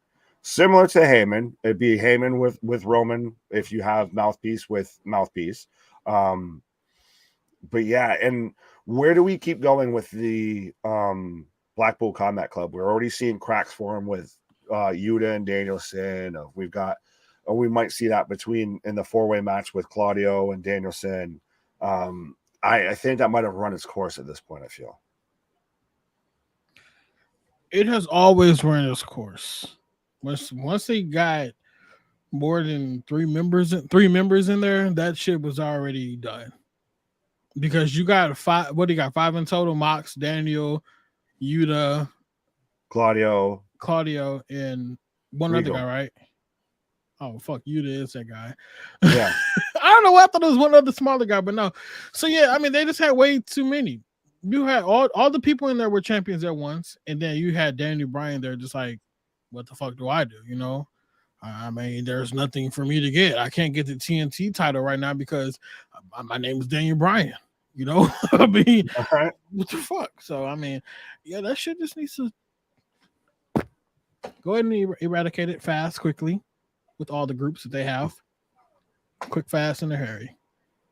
Throw it away. Fair enough. But so that's the whole Full Gear card. And I know we talked about this before you got on here, KJ, but is this the weakest AEW built pay-per-view? I know I feel like we've said that for every AEW pay-per-view recently. But is this the weakest built one to date? It's funny because when you guys were chatting about it, I was popping in and I heard you guys mention it. And I was going to put in the chat, like, I mean, there's just legitimately no story to it. Like, with the exception of MJF, which we're like, ooh, could Regal turn, da-da-da-da. Soraya and Britt have had a lukewarm build. You can run up. I don't want to have to list them all. Tony Storm hasn't had a good build. None of these matches. Actually, you know what the second best built-up match is for this whole card? Fucking Jade Cargill and fucking Nyla Rose. By the way, CJ, there's no way Nyla's winning. None. I switched back to I done sold them. Every time I made a prediction, I went against them. I turned around and sold them on it. Right? Yeah, I switched, man. The man who sold the world over here. But right? Did you say he sold the world? Yeah, the man who sold the world. God damn, Nick. Right? Do something strange for a little piece of change. That's a big piece of change. Yeah, just a lack of compelling storylines. Even like Wardlow and Joe, all of a sudden 1 week they're friends, next week they have a match, and you're like, what the fuck? Like, wait, because he said he wanted to win belts. Wait, that don't make no sense to me. But yeah, there's just no build up. There's no stories going into this shit. Yeah. Are you guys surprised? Maybe I'm jumping the gun, and I hope I'm not. But are you guys surprised they just dropped the fucking Elite in? Like, they're here. Like, why not do it cool? Leave them out don't announce that there's going to be a match. Like, they could have done so much more with their marquee talent. They already did the whole Thanos snap, though, and everything like that. Like, they're building up this whole thing off of a suspension, mind you, too. Mm-hmm. This isn't like Kenny was coming back off an injury, and this is how you bring him back. That I would almost get more behind that. If one of them was injured and we came back this way, then you got suspended as EVPs of your company, and now you get this special return. You're instantly back into the title match that you had to forfeit. I mean, but you know, they could have did. Victor just said it for me. Thank you. The House of Black, they also are going through this return phase as well. Yeah. Why not do this at Full Gear? You got 20 to 30 minutes for this belt time. Have the champions come out, go and cut a promo and be like, Tony, you got this big ass pay-per-view. We're not even on the card. Lights go out. Now we have to figure out who the hell is coming out, because there could be multiple teams coming out. What the fuck are they called? The purple guys, they can come out. What the hell is their name? Dark Order, man. Dark Order? Don't worry, it's not your fault. Yeah, so Dark Order could have came out. You got the House of Black, and then you got the fucking Elite that can come out. That's 3 names right there where we're in suspense already. So I mean, like, they could have came out, but the way that they did it was very shit. And I think they're only doing it because they're trying to get more sales. So Does that add to the hype for this of knowing that the Elite's coming back? No. Does that get more clicks? I think it might, honestly. I mean, it may, but I mean, at the same time, bro, you seen what the hell happened in that damn arena they had yesterday. That shit is sad, bro. They better not say shit. I don't want to hear nothing else about them selling out. I don't believe it. Shit, man. I think the thing here is, and it's kind of indicative of Tony at times, where I think everybody knew they were coming. They were going to return. They gave us our little Thanos videos. So you don't have to come out right and say it, right? You could just have a moment where everyone's hoping that that's what it's leading to, right? It's not like the week before Bray Wyatt came out at Extreme Rules, they were like, Bray's here. No, they kept giving us clues right up until Bray showed up. And then we were like, right up until the guy took off his mask, we were all here like, okay, it is him. It is him, right? That's what I mean. They could do better with the Bucks. Oh, 110%. 10. No. Yeah, that Bray shit was it was just crazy because I mean, like you said, even with them putting just the pig up there, I mean, there could have been, multiple people, that could have still came. We could have had Bo Dallas and shit. We could have had, I mean, T-Bar could have showed up. Anybody could have showed up. Damn it. We just didn't know. But like you said, when he took that damn mask off, we were like, oh, you heard it. The man had several pops. I mean, from the lights going out was a pop. We thought the shit was over with because of the fake watermark thing. Right. Up. I was like, oh, this is bullshit. Then the lights came out. I'm still mad to this damn day I couldn't pop as I wanted to pop because I was upstairs watching it in the living room with my grandma, my kid, and my father. I was like, I was in my head. I'm like, holy shit. But then out loud, I'm like, oh my God, no way they brought this man back. Right. So the frustration was built up. But I mean, yeah. It is what it is. Yeah, I think that's kind of like you hint at them, like they might be there, and that's where people become a talking point, right? Where you just, we know the Bucks are going to come back. I even think some of the diehard Bucks fans have to be a little bit, and I mean, we had a big AEW fan on last night during the watch along, was Big Reagan, and even he's like, like to just hand them the title shot. And you already got, you saw it coming, and you're like, guys, this is everything people expected you to do. Yeah. Now, what would you think about this? Death Triangle came out, and they're cutting a promo about how they're this team and they're that team. Then we would have got, Dark Order, and then House of Black, and the Elite to come out. Yeah. What if that would have came out? We did a fucking fatal 4-way triple threat match. I mean, or a fatal 4-way for the goddamn trios. That shit right there probably would have gotten them way much more clicks because now you just got two fucking now you just got two returns back in the same night, and they're both going to be on that card because we just know this for a fact. Even if the Elite do win, it's going to be bullshit. If they win, it's going to be total bullshit for one, because now it's going to be seen as this shit was just hand given to them. But if Death Triangle wins, now I need to see Death Triangle lose to the Dark Order, because you can't tell me you're finna rebuild the Dark Order just for them to take another fucking loss for these goddamn trios belts. That's going to be bullshit. Well, I mean, I don't even know what they're going to do with the Dark Order. Victor actually had a good question about the House of Black. I honestly think the Bucks might win and or lose because of the House of Black. Right, they're giving us these vignettes, these creepy. They buried them. Could it happen, CJ? It definitely can happen. I hope that it doesn't happen. I thought I was froze. I'm looking at the fucking show. I'm like, damn, I froze. I would just really pause. But I strictly hope that doesn't happen, just for the simple fact that I want to see some clean wins. Of course, they win. They can say, we're back. Then the lights go out. Do that shit. The same way that Adam Cole came out. Give me that reaction again, because I just want to have a pop. I don't want this shit to happen mid-match. I need the lights to go out, because everybody knows, if you're a wrestling fan, when them lights go out, some shit is finna go down. No, not. Yeah. I mean, it's just really some shit is finna go down. So do it like that, man, and keep it patient. I just think you get the biggest pop possible, even if it's on Sunday, and even if they were to be as transparent as Death Triangle versus mystery opponent, and we all fucking know who it is. And even if they drag it out, But they're, Death Trial gets in the ring, Triangle's in the ring, they're waiting, and then all of a sudden lights out. And then you get like Super Kick Party or whatever. The fucking AEW fans would make a mess all over each other. Just fucking thrilled. I mean, I don't know what would have been a better way to bring these dickheads back, honestly, because it's hard. I mean, I don't know. I mean, I don't know if they should have did an interview.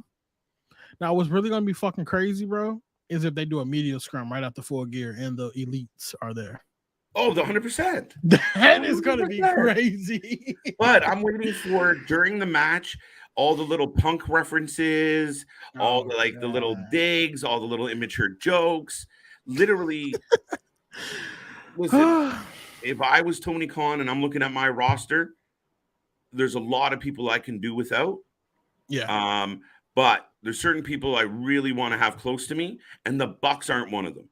The Bucks don't bring a whole lot to your program. They don't help your program. They just may do, though. You just cut loose your biggest draw for these two fucking knuckleheads. Without a problem. Without a problem. Without a fucking problem. And that's the problem, Tony Khan. Tony, you need to listen. Fucking Mark. Wow. All right. James saying hello, ladies, to himself, looking like Forrest Gump by the face. On the face. All right, so let's go and move over to some WWE news. WWE has been okay recently. I mean, to my yeah, a little bit shaky for sure. I guess we can go ahead and top off with NXT. The main thing that I've been looking forward to was Shawn Michaels' announcement. I didn't know what the hell this was going to be about. But he dropped, what was it, the Iron Survivor Challenge or some stuff? The Iron Survivor match. Like, and I almost want Nick to come back because I know he's adamantly opposed to this.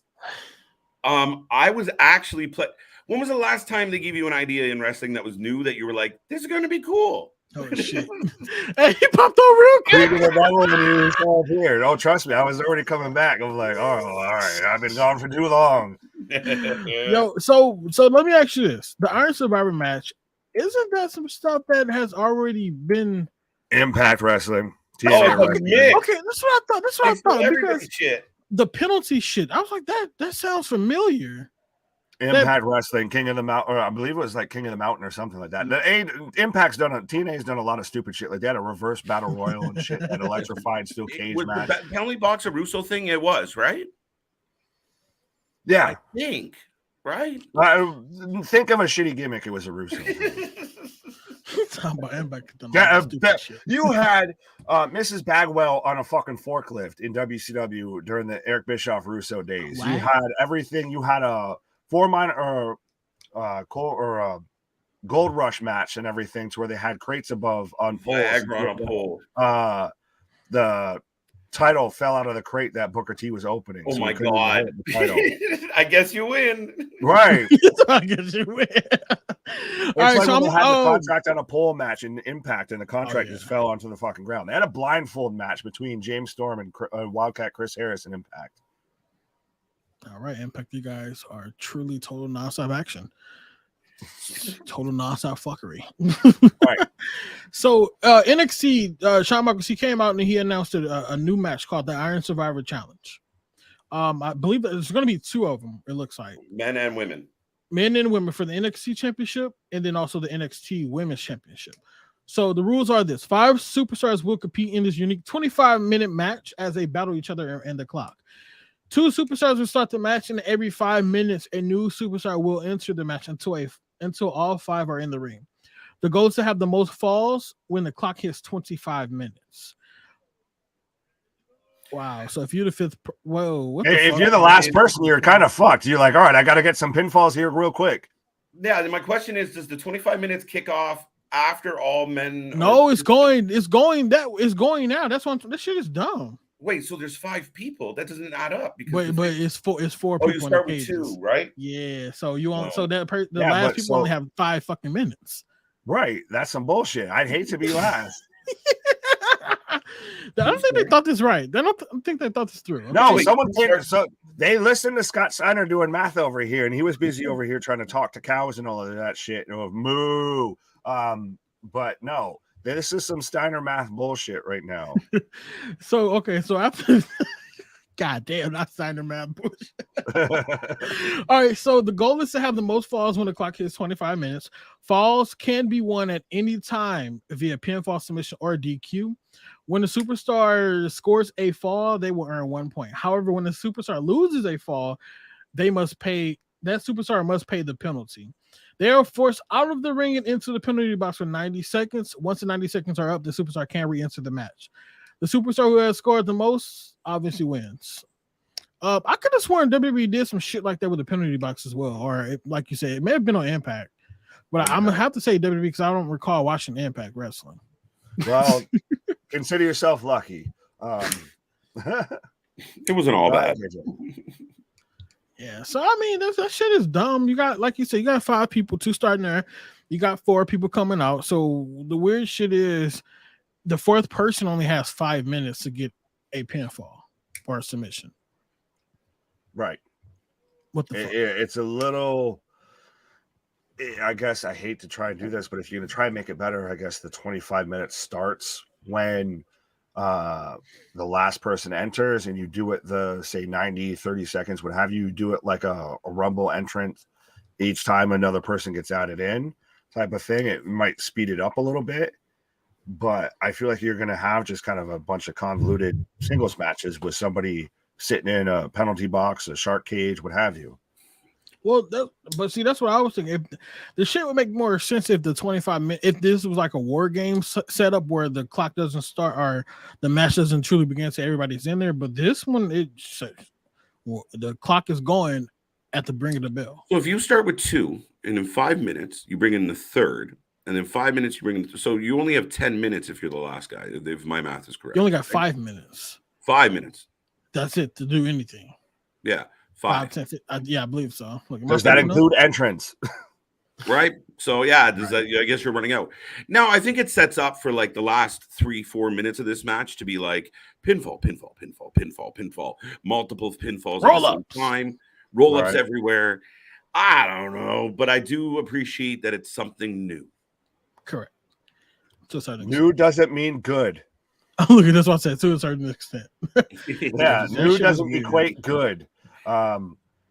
It's to me, it's you're putting a hat on a hat on a hat. If you're adding too many gimmicks to one thing, we've already had WWE and under the Papa Paul era move away from the gimmick pay-per-views. Hell in a Cell's gone, TLC's gone, Money in the Bank's probably on the way out, etc. So why are we now adding a whole gimmick on top of a gimmick on top of a gimmick in a match? Yeah, I think that's different though. I think like getting rid of a gimmick pay-per-view is fine, but to throw in a gimmick match during a pay-per-view, I think it's their way of making it a little bit Survivor Series-ish. I don't fucking know why, but I do like innovation. So if this comes on the 10th and it's fast paced and it's good and they deliver a good thing, I'm all for it.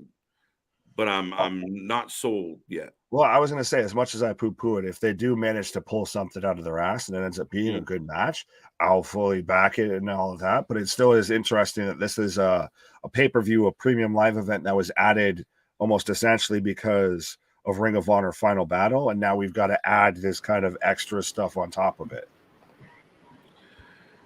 Yeah. I mean, could you get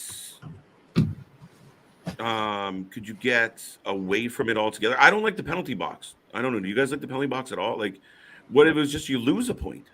You as the Canadian hate the penalty. No, bro, I did watch fucking Impact. Wasn't it that fucking match with it was the fucking the Jordan Grace match that I watched with y'all. That's what the fucking penalty came. I'm thinking, I'm like, what the fuck? What Right. penalty box was this? Yeah, because me and Yum was in that shit and Oh, that's fuck? right. Yeah, I was forgot like, that they did that not recent. I thought that was Right. just the Russo bullshit and the Dixie Carter era. Yeah, I'm thinking like, what the fuck? Like, this is too familiar to me. Okay, cool. So that's interesting. I was just rewatching the his interview thing he did just to confirm that I was telling the correct rules and shit. But yeah, the 25 minutes starts when the fucking 2 people get in there. The fuck? So 5 minutes, bullshit. 5 minutes, 5 minutes. That's 15 minutes for the last 3 to get in. So if you're last to go, you have technically, that's not that. You're at a You have a disadvantage. sizable You're the last person disadvantage. in. Disadvantage. And Yeah, I'm almost because- willing to predict the 4th or 5th person in wins. Fair enough. I mean, that's how it tends to go. I was just going to jokingly say, of course, the penalty box, the most Canadian thing in the whole match, you don't like. But It's because growing up, I hated being in there, and I spent right, you spent too much time in there. You're like, I don't want to go back there. That's what popped. That's But- crazy, Tim. Hey. Just some more. What you got to say? No, I was literally just going to ramble. Go ahead. Okay, cool. So I guess some more interesting news is that WWE, they have been in talks with Bronson Reed, aka Jonah. Fightful actually broke out the letter today, I think, or I think it was today or yesterday. So it's about 99% possible that he is back with WWE. Normally when Fightful breaks in and they don't say that he's signed, if they give us an article and they say that this such person has been in talk with them, they're signed with WWE. It happened with Renee Paquette when she was going to AEW. Paige, who else was it? Karrion the Cross was another one. The Good Brothers, and You said Mia Yim, because trust me, I was the doubter here of oh really, and everything. You're like, yeah, well, every time they've done this, it's worked with that person, that person, that person, that person, that person. I'm like, okay. The funniest one was the Good Brothers, because me and KJ was just talking about adding to the fantasy thing. He's talking, they're gonna come down weeks, same damn night. Funny as well. But so also on top of that, we also have the speculation that Chelsea Green has pretty much already gotten worked into WWE's plans, and she's coming back, as well as Mr. Matt Cardona with Never Say Never. He's still got some things he needs to work out, I guess, but yeah. I hope he don't get signed. He's pissing me off. Why? This Zack Ryder shit needs to stop. Like, damn. Zack Ryder's dead. Yeah, but we don't fucking need to keep knowing. Like, he got a fucking picture of him in a coffin. Like, bro, chill out. We don't care about you He's that just much. getting the point across so he doesn't end up like Tennille Dashwood and come back as Emma, who was almost Emelina, I feel. Emelina. Oh, brother, that's crazy. I just wish that he would understand that nobody gives 2 or 3 shits about him. Oh, I would disagree. I don't know. I think, wait a minute. Both of your heads. All right. Well, as he True Long Island Ice Story got himself over to the point to where that's kind of why they hushed him and all of that, and why he ended up getting thrown off the stage in a wheelchair by Kane. And then now with Matt Cardona, he's fully reinvented himself. Of if he does come back to WWE, he needs to come back as Matt Cardona. He's built his own little empire, his own little thing, and fully expanded on it. So now that needs to be what comes back. Yeah, it's gonna be tough because we know how the WWE is, right? Like, so picky about that shit. But I mean, that's his real name, so he should be cool, right? They hate But that's the one thing WWE tries to stay away from is no, we can't, because they can't copyright it. You can't copyright someone's legal name. So that's part of what they stay away from. But I mean, he They call does him Matthew Cardona. well, he does bring in a bunch of eyes, a bunch of attention, a bunch of like this man walked into GCW, the most hated man, and left their champion and all of that, and made himself the king of the death match and got himself the most talked about independent wrestler going. True. So you bring that type of personality and everything to the WWE, even as a mid-card champ, it works. Oh man, they can't even name this man Matthew Cardona. That's his real fucking name. He could come in Matt Cardona. He can get copyrighted as Matt Cardona, I believe so. That's just his gimmick name, I guess. Shit, I don't know. Mikey Cardona. Matt Ryder. God damn. Man. He is not the man, bro. But so does Jonah come back as the mystery opponent or the mystery member for the Brawling Brutes team? Like, who comes back now as that person? Because obviously we all kind of speculated, and I feel like it's halfway been confirmed. It was supposed to be KO, and now he's gotten hurt. So who's it going to be? Ooh, I never thought of Jonah in that match. Wade Barrett. Well, go ahead. I will since we do have that shit with Bronson Reed, I can almost go ahead and say sure he will be in there, but no, he's not a Samoan. Is he a Samoan? New Zealand. Yeah, he's not so, quite, but I so mean, healthy. he's closer to bloodline than to Irish. Well, that's why I almost wondered, does he come in as, you know, the whose side is he on type of thing? And that's maybe what I we was trying to get that. figure out. Like, does he Does have he that pop up Samoan? through the middle of both rings and just starts hucking people through the cage? Oh, He really fuck. could. Like, I mean, oh fuck. I feel like I called the Jonah thing for a long time, where I was like, he's one of the guys that, like, when Triple H was doing it, they were giving him belts and pushes and belts, and then instantly Vince McMahon was like, he's fat, bye. And Right. that was Oh it. Like, shit, he's he gone. is a Samoan. He's a part of the Samoan Australians. So if he does go with Also known as New Zealand. Right, also known as New Zealand. I don't know this shit, okay? I don't fucking No, I Any made that fucking up. I Samoan. made that up. You were right. I don't fucking know Samoan. I just talking shit. I'm like, well, fuck. I mean, god damn.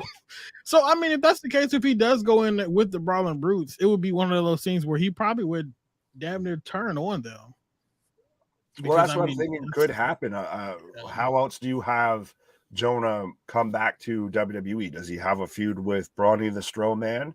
And now I guess allegedly, supposedly, Kevin Owens is going to be at the SmackDown taping on Friday, and all of that. But is he going to still say that he's going to be involved in the match, even though he can't go, and maybe he gets written out, and now the Brawling Brutes have to go a man down the whole time?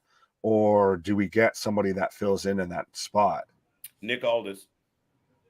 Could you fucking imagine? Could you fucking imagine? It's just the fact that KJ's always in the fucking back. And it's like he's in the fucking third room. Nick, all this. I feel like we just had a fucking crowd. Like, what the fuck did you just say?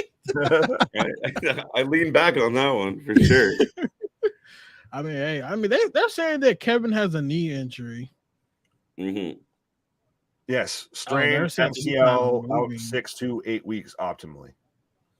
Oh, okay.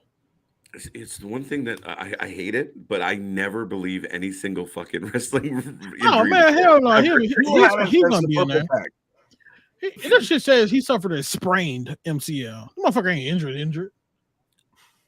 You can make it work. You still got a leg. You can get out there. You talk about you can make it work. Yeah, right. Oh man, yeah, he'll be that person up in there then. Do we see Roman being in there too? Sorry, go ahead. Is Roman truly going to be in there? Yes, Holy shit! because they're setting up Sheamus versus Roman. You think so? I think they're setting up Sheamus versus Roman, maybe Drew versus Solo, the Brutes versus the Usos. I think that's how you have to go, either into this or out of this, one way or the other. Royal Rumble, Roman Reigns versus Sheamus. But potentially, well, because I think that's why they're going to have Kevin Owens, that. because they're going to have Kevin Owens versus Sami Zayn. They were going to start that kind of crack forming. But now with Anthony saying here about the fifth member potentially being Rampage Brown, I do remember, and I think we even talked about it the other night on NXT, if I like my shout initially, of it being Tyler Bate as the last member to join. I was just like, who the fuck is that? You know mustache. I forgot. Because you say Anthony, and I look down there, I see Anthony talking about Joey fucking Janela. And I was like, where the hell are you at? Oh, Anthony said, do you think, sorry. No, that's the right one I was trying to find. Snowball's chance in hell. And fellow family member says, no, Ashley Rose. Right. Dropping the hammer on Anthony. I don't think that Tyler Bate will be the guy. I think that we still have people. I have to go look on their roster and see who was all here from NXT UK, because since we just had that Isla lady come back, maybe they'll bring, Isla Dawn. Okay, cool. I thought I pronounced her name all the way wrong. I'm like, damn. Okay, Tell me her name's I Elsa. call her Elsa. Yeah. Oh, fuck. This man was over here. Let it go. Let it go. Yeah, but I think that there's a strong possibility somebody else from NXT UK could make that return. I just don't know who the hell is still here. Because I didn't know who the hell that lady was that just came back. Could it be Ilya? Nah, his ass, he's out right now. Gunther? Actually, accusations. Gunther. Nah, because he would never pair up with them. Yeah. I wouldn't say never on that. I mean, It I just think comes they're out as being- Rusev. Miro just said, fuck it. Maybe it's Matt Cardona. Woo, woo, woo. I fucking hate you, bro. That shit just registered. I'm like, wait, what? It sounded like you said Lulu. I'm like, huh? And they're like, oh, woo, woo, woo. No, that's different. Let me see. I don't know who the hell is really on fucking deck. Who the fuck is Andy Shepherd? Still look like the fucking host from American Idol. What? Right? Axiom. Fucking Big E, bro. Scripps. It's going to be Scripps. Oh, for fuck's sake. Now, Big E would be like, you would get a huge explosion for Big E. You have to win. Bigger than life itself. I was shit myself. Wow. What if it's Bobby Roode? KJ's, shout for a hot. That's a great. That's fucking freeze. He might have froze. And he looked happy too. Oh shit, he's back. No, Bro, your ass is about to be caught in for again. Okay. Yeah. So I mean, if Biggie was the guy, then that shit would be crazy. What if it's Edge? Hell no to the no. Hell to the no. I'm literally just going down the roster right now. Well, so then who's the last mystery opponent for the babyface women's team then? Is it Beth? Is it that team is Carmella? Right? Is it you Becky? said for the babyface. I'm sure you said babyface. Who do we have right now? Who do we currently have right now? Oh fuck. It's a hodgepodge. Well, I know we got you have Mia, Bianca, Mia, Oscar, Alexa. Alexa. That's 4. So we just need one more, right? Right. So as of right now, on the heel team is complete, right? Yes, they have Rhea. Io. Oh no. Who? I'm going with Dana Brooke because of the 24/7 title bull crap. Dude, I recently had supper. What are you fucking saying shit like that for? hey, it is what it is. But could it be Beth? Yes, 100%. I think it's Beth. And then here's why. Monday Night Raw, we're watching along, no problem. All of a sudden, right before we get the segment with the ladies, we get a reminder of what happened at Extreme Rules.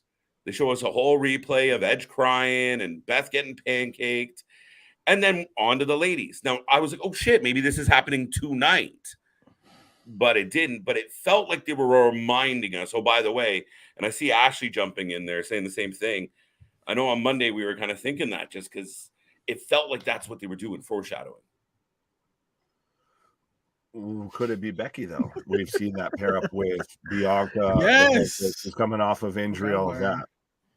I just laughed so hard. I'm scrolling on WWE's roster. I see Quincy Elliott. That should be it. I forgot about the Everybody dude. in the ring, and he comes out in a moped. Oh, fuck me. What happened to... How the fuck is Reggie still employed with WWE? But he never fired him. How the fuck did he how the hell did he skip it? Because they handed Nikki Cross his contract and everything like that, and she was supposed to hand it to him. And just like the 24/7 title, she just managed to drop it just before she got it there. There you go. Look what Victor just said. Fuck it. Right. No, he's going against L.A. Knight. Which is a little surprising, but I'm all for it. Right. Now, I just don't know what you do. This is so funny how Sasha Banks is still employed with WWE. Like, I'm literally looking at her on the active roster. And Shane McMahon is here too still. What the fuck? This is something that they update daily. He was off. Did they put him back on? Yes. Oh. And Vince McMahon is here. Vince is on the active roster? Who the fuck is... Yes. Amazing. Who the hell is Stevie Turner? Who? Stevie Turner. For a second, I thought you said Timmy Turner. And I was like, Timmy wasn't everything. Fucking I think I'm going to go with T-Bar. What the fuck? Wait. I don't know. Oh, Who fuck, we're in the women's. We're in the Where the women's fuck section. did that come from? Yeah, I'm no, in the wrong kind women's of T-bar, section. bud. You mean Dominic Dijakovic? Wrong kind of T-bar. Donovan Tajakovic. What about a Wendy Chu or Zion Quinn? She needs a nap. What about Fabul? Hey, that's a fucking good shout, bro. Why the fuck does she always come back and then she leaves and we forget about her and Corey then when she gets Graves. back we're like, okay, yeah. Yeah, but didn't she have some issues, like behind the scene issues as of late? Like she got hurt, and then is she still hurt? There was someone leaking some things and everything, some personal etc. She had a miscarriage, didn't she? Who's what? A miscarriage, right? Oh, and Or then was that happened as earlier? well. Yes, yes. Whoa. I forgot that they announced that about a month ago now. Yes. I did not know that. Yeah, I think that's maybe why she was up. Because like I said, she was there. She was fucking gone. I'm like, what the fuck? So yeah, I think that may have been what accusationally happened. But what if it's Chelsea Green? We talked about her coming back. I'll say real quick, what if Carmella gets a pup? But what if it's Chelsea Green coming back? If that's how they reintroduce her. Well, the fun thing is we have tomorrow and we have Monday. Oh shit, we got a whole nother week. Right. So do you announce who's the last member tomorrow and then you build it up over these two shows, or no, you do the opposite of Tony Khan and you actually leave a little bit of an element of surprise instead of just here's what you're getting right before you get it. Yeah, we don't need to know everybody. Actually, someone she will fall off her chair. Damn. All right, cool. So War Games, that's that. We really can't say who it is because I mean at this point in time, it looks like it's going to be some people that's going to be returning rather than somebody that's currently on the active roster that we currently do know of.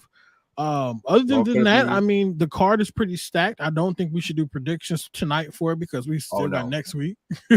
Same thing with NXT Deadline. So my question is, well, shit. Who do you guys think will come next in WWE? Pause. But yeah, who you want to see come back next? As a return, as a call up, both. Well, not a call up, but as a return, or a debut. Someone go ahead. Whoever gets there first at this point. I mean, there's such a long list. Like Cardona's busy doing shit. We're gonna see him involved in some stuff coming up. Actually, he's fighting in GCW this weekend. Chelsea's a good shout to be one of the first, and I'm shocked they legitimately on Impact. She was like, fuck it, I'm going home. We're like, whoa, you said that on Impact? All right. Wait. So yeah, I think Jonah or Chelsea. I think Jonah's long overdue, and I don't know what he's been up to. I don't know the last time we've seen Jonah. Yeah, last thing I know about him, he signed in New Japan Pro Wrestling. That's it. Yes, and he was doing well. Yes, he, I believe, was being pushed in there, the G1 and all of that. He's probably who I would say I would want to see come back. I guess he does fit into that very much that WWE mold of the big beefy man paws and all of that. And you can go different ways with it. You could have him be a challenger for Roman. You could have him be on the side with Roman. I guess the only outside of former WWE talent that I guess I would want to see show up in WWE would be Jacob Fatu. Never. one quick thing for the men. Well, no, you didn't answer. Who would you want? I'm answering that. But what about what is this dude name? Hold on, the hairy chest dude, the millionaire, Cameron Grimes, being the last person for the War Games match. Interesting. I'm going with them. So I'm going Cameron Grimes and Kevin Owens. Didn't Grimes just lose to Gacy, I believe? Yeah, perfect time for his ass to get a call up because they say we're going to call him up anyway after that match. So I think it's a time, perhaps. But a return that I want to see is I don't know. I mean, well, Adam Cole. Honestly, that's it. 2027, baby. I hope so. I really hope so. I hope that company goes fucking defunct before 2027. Malachi's Uncle Howdy. So that's the big return. That's the big debut. Fucking imagine. Yeah. All right. Yeah.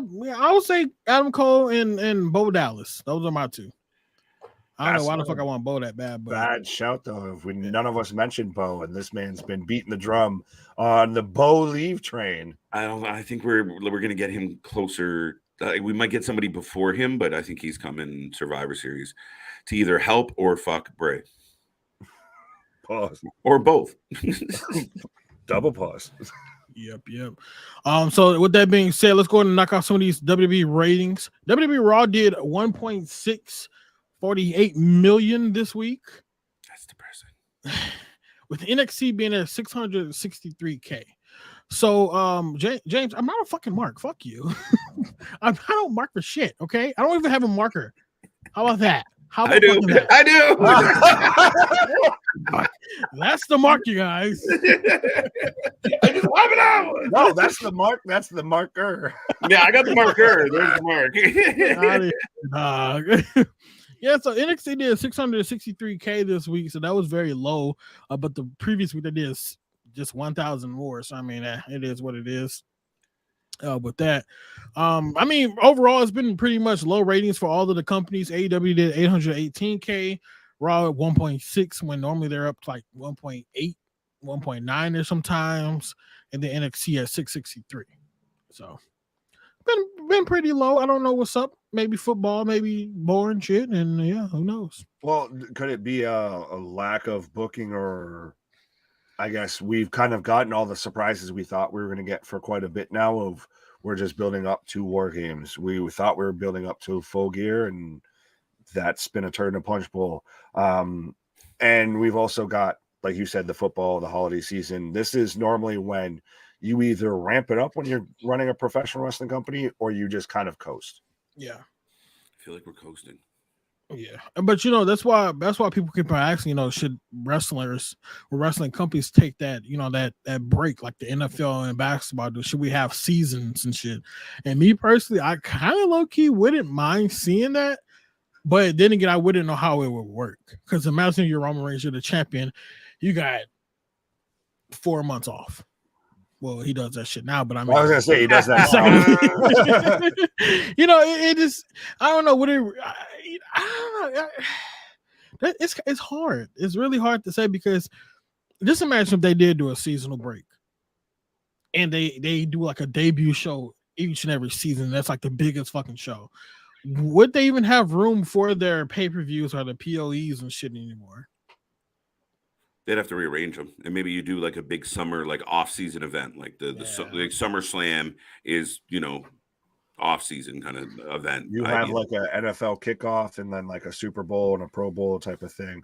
But so that would be, to me, extremely weird and throw me way off, because as long as I've been a professional wrestling fan, as long as I've been on this earth, professional wrestling has gone on 365 days a year.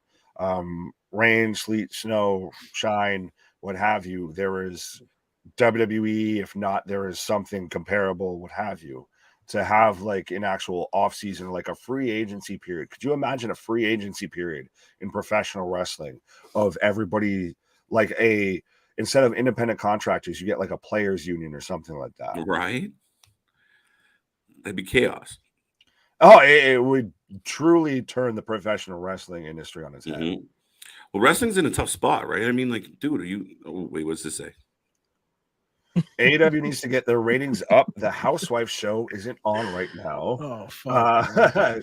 Ashley pointing out that AEW continuously loses to Real Housewives. Right? Why do y'all think that I'm a mark for WWE? Make this shit. Why do I got to be the mark for WWE? Make it make sense. Listen, at least you're getting this turn. I've already been called a WWE show. Already had pictures put out there and everything, comparing me to Jim Cornette and all of that. 100%. Are you serious? Absolutely. I can show you this afterwards and everything. So 100%. I don't know you that can corny. take this mantle and run with it. Right? You can have that. That ain't even what I'm mad at. Everyone knows he's corny. Oh. No, I mean, the wrestling's in a bad place because, and this is the most disappointing problem that you have for AEW right now is Raw is right there. Mr. Tony, Booker of the Year, you want to talk about being competitive? If you had a guy on your roster that was helping you go 1.1, 1.2, you know, but if you're doing a 1.1, a 1.2, and Raw's doing 1.4, 1.5, you're not that far away. But when you're only, when they're doing 1.4, you're doing fucking 700 or 800. Yeah. That's the disappointing part. Like, it's almost like, is it possible that wrestling is seeing its demise? Like it's fading away? Oh, no, I wouldn't say that. Initially, I said that this wrestling war between AEW and when Vince was at the helm, it was a wrestling war that both sides were trying to lose between how many times Vince would release people, and every time Vince would give Tony an opportunity to capitalize on it, he'd fumble it at the goal line. I think we're not seeing its demise. I think we're seeing a dramatic shift in the pro wrestling landscape. We're seeing now a dawning of a new era when it comes to WWE. If it's gone as Vince McMahon, we never thought that would happen. We thought that man would keel over at the helm, go down with the ship per se. And now with AEW, they haven't still fully yet figured out how to adjust, course correct, redirect, what have you.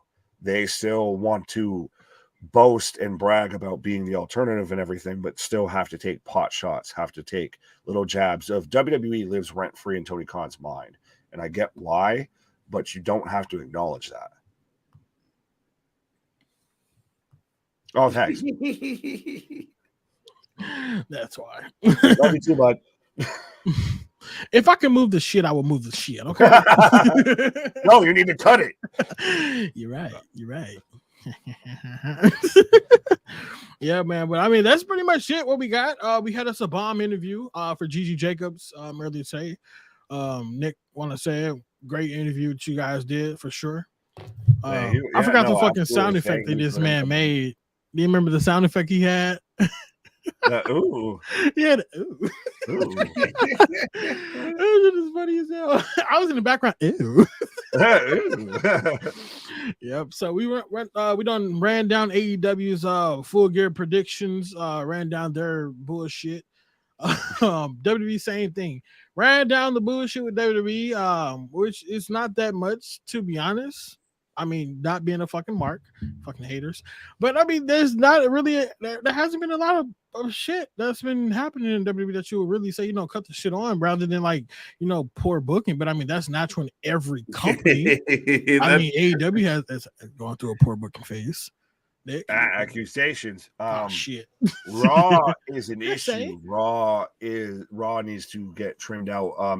This week's Monday Night Raw seemed to me very much like Monday Night Impact, of a lot of lackluster stuff. And at times, it's nice when they don't advertise their full cards. You don't know fully what to expect in this, that, and the third.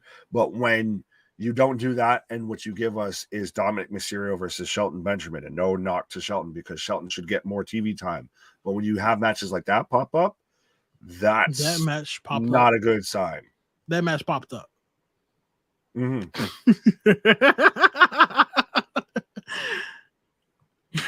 You had Tamina versus somebody. I did see that shit. Oh, Tozawa was fucking featured. Who? Tozawa was still a ninja. Oh no, he's not. They say he retired that shit apparently. No, not wearing the fucking suit. Oh fuck. Well, yeah, who the fuck? Tamina went against Mia Yim. That's who it was. Mia Yim was going against Timmy. Fair enough. Yeah. That shit was. That was actually a match for main event. Was when it? Fightful put out the spoilers and the actual card, that was a main event match. So I don't know how the hell that shit made it to TV, but all right. I didn't know about Shelton Benjamin either. That was kind of weird. But you know what? I can't wait. I can't wait for Cody to come back, Big E, Owens, and and Orton to come back. I truly think we'll then start to see more creativity. Same thing with AEW. I can't wait to see the Adam Cole and Kyle O'Reilly come back.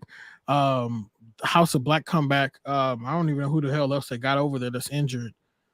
Punk is gone. But yeah, I mean, whenever we got all these big guys to come back, man, I think that wrestling will really take off again. Like I said, I think we're all at the same point where we're just like, we got to use, but shit, you really can't do nothing big because you got plans in place for other, bigger guys. Adam Cole probably already has a place, maybe on deadline that's Adam Cole return, he'll come, take the title away from somebody. I hope so, but I mean, it is what it is. Now let me ask you, did Chris Jericho already face what's that guy name? The KO dude. What the hell was his name in NXT? No, he did this move. Cassius Ohno. Yes, that. Cassius Ohno. I want to call him No Way Jose so bad. I don't believe so.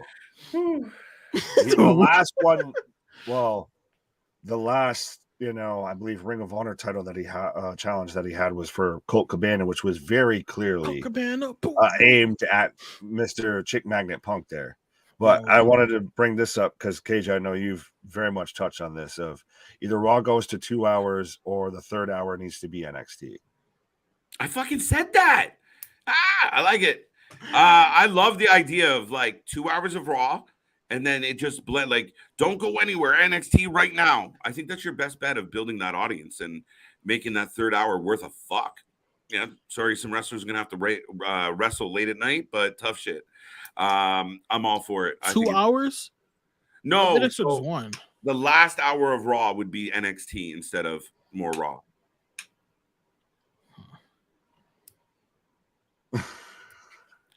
See, the problem with Raw is it's like, I said it's 2 hours of Raw. Call it a fucking night. Like, for real. Well, in a perfect world, yes, but they won't. I don't believe. Yeah. Ad revenue. That's why. Network deal.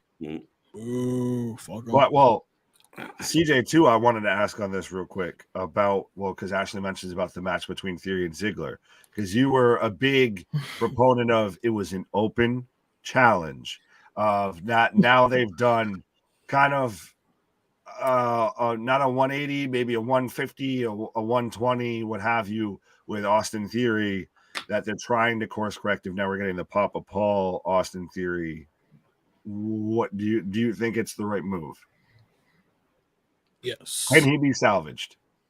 Yeah, he always has, he has the ability. Because the thing about this, Austin Theory is a great wrestler himself. It was the gimmick. The gimmick was so fucking hard where I was like, bro, you are the worst heel. You are the worst babyface. You're the worst person I've ever fucking seen. Like, get off the TV type. That's how I felt about him. Like, I fucking hated him. But you still was a dumbass to cash in on an open challenge. However, he cut the promo. I think he cut a promo, or somebody said it on Twitter. I tried to cash in on Roman. Each and every time, Bloodline was in it, or either Brock Lesnar interrupted it. What else could he have cashed in on? He could have went to NXT and cashed in. 3 people are going for that belt. And interference. Open challenge. You're right. Open challenge at the end of the day. It's dumb as shit, but WWE, they got their ways of saying, Bobby Lashley came out to the ring. He technically accepted it, so the open challenge was closed. No, the fuck it wasn't. But you know what? It is what it is. If somebody made this post, Triple H gave him a beard, took away his selfies, took away the briefcase. He's making his own imagery of Austin Theory. I'm fine with it now because now I see it. Yeah. Back that last week I didn't see it. Mm-hmm. This week I see it. Some people on this planet probably heard it on this channel first, but yeah, like I see it. I see it. Like giving him the edge. He said it. Dark. He's just, the way he's delivering his promos is different. Make him serious. Yeah, right. So. I'm down. I like it. It's worth it, man, for sure. So hey, I'm down for if we can see a true workhorse out of Austin Theory. He can now officially become the next John Cena. Because now, like I said, as long as we don't see him being handed anything, it's perfectly fine. If we can see this man working like how Kevin Owens promo, he redo that segment right now with Kevin Owens, Austin Theory. Redo it, no title, Survivor Series. I don't even give a fuck where it said actually. Do that. That would be fire. So yeah, that's all I'm gonna say on that. But I'm excited for it now. So fair play. Ding dong. Well, speaking of John Cena, I guess I could even still ask. He's allegedly going to come back for WrestleMania. Accusations. Well, accusations. Stone Cold might be coming back for one last match and everything. Hearsay. Yeah. So who do we see them going against? Do they go against each other? I've seen Logan Paul potentially go against. That idea versus John Cena has been thrown out. Cena versus Paul. I am 100%. I'm sorry. I'm 190 motherfucking 9% down for that match. That would be the biggest WrestleMania Hollywood match that you can possibly throw on. You got two mega superstars in the ring together. One is mega superstar because of WWE in his Hollywood career. Logan Paul is strictly a mega superstar within the YouTube and Hollywood itself. You can't tell me that's not that match. I won't say it can go for the main event, but it for damn sure can open up WrestleMania. Is that match bigger than Rock Roman? No. On God, paper, no. In the ring, yes. No. I think you had that backwards. I'd give you more saying that's bigger on paper than in the ring. No, because when you come on now, on paper, you see Rock versus Roman or either Cena versus Paul, you're going to choose Rock versus Roman. But when we actually get to see the guys in the ring fighting, you're going to choose Logan Paul because why? Because Logan Paul can fucking go. The Rock can't go probably. Roman can go. I agree with you until you explained it. And I was maybe not. I'm just saying, though, take it from the match we just seen with Roman and Logan. That was the best match that Logan has had to this day, right? Mm-hmm. Mm-hmm. So I'm saying, if you see that shit if you see Logan Paul doing that with Cena, and we know that Cena is a seller as well, you don't think that's going to be a great match to open up a WrestleMania with, rather than seeing Roman versus Rock? Logan Paul is going to go over. Over Cena? Yeah, I can see it. It's Cena. It's Cena. Cena can eat that out. Yeah, for sure. Especially if you're not staying around. But so then who goes against, the Stone Cold Steve Austin? What? The Texas Rattlesnake? What? Do we get maybe CM Punk versus Stone Cold? Do we people keep saying that? People have said Cena versus Austin because I feel like whoever Austin goes against, he needs to beat. Yeah, they said that they wanted Stone Cold to stun the shit out of CM Punk and to win in 3 seconds. I'm like, damn. Right. I mean, hey, do what you want to do, man. I don't care. But it's so funny though how CM Punk is really in WWE's pool again. Like, it's kind of weird. Like, people are literally thinking of this man as a workout video, and they're like, "Yeah, he's coming back, and we're re-signing him." Hey, they say he gonna do one more match. So, I mean, hey, fuck it, why not? Austin Taker. The real question is who. Austin Taker one more time. That's. I'm here for it. I was gonna say, does Hunter special guest referee? What? Does Hunter special guest referee? Sean Michaels. Fair enough. Honestly. Kane is special guest referee. Kane's gonna come out. Yeah, he'll come down in the suit with the mask on. That's gotta be planned. But Rattlesnake's a hard booking, isn't he? Yeah, because it's like you gotta go over. Because that match we had with him and Owens last year wasn't even really a match for real. I don't think so. That shit was kind of weird, but that was not a street fight. Well, it was weird. I'm gonna say it was weird for me because what's fucking up. I have still yet to watch WrestleMania 38 on TV. Yeah, I need to go back and watch it because I got to see the live bullshit. So that's why I'm saying that was kind of bullshit because we didn't see the fuck faces in the ring. Like they were barely in the ring. So yeah, that's all with that one. But Austin versus Cody. It's a hard one. I don't like that. I don't know. Like, it doesn't sound good to me. Like, I'm not like, oh yeah, I've always wanted to see those two wrestle. To me, the biggest draw, I feel like what you could do would be Austin versus Cena. And I know we've got the Cena versus Logan Paul match. You do Austin versus Cena, it's Attitude Era versus New Generation. You've got, you know, that full, I guess, passing of the guard, even though it's that guard's passed as it is. But it's the ultimate. You don't know who's going to go over. If you put Austin versus anybody else, you pretty much know they're going to go over outside of maybe CM Punk. But I feel like that's still such a reach. I think that man's done with professional wrestling. Only way that I would run to see Cena and Austin is if Cena actually puts his all into this match. Because the last matches that he's had were not great at all. Them shits were filled with botches after botches and bullshit sales. I mean, the biggest botch that Cena done did that I remember was taking a fucking fake big boot from the Undertaker. Yes, I was just about to mention. Like, fuck! I hit my nail. What? My nail. God, this is Undertaker's fucking foot. I'm seeing his face. This man is already falling while the fucking foot is right here. Like, what the?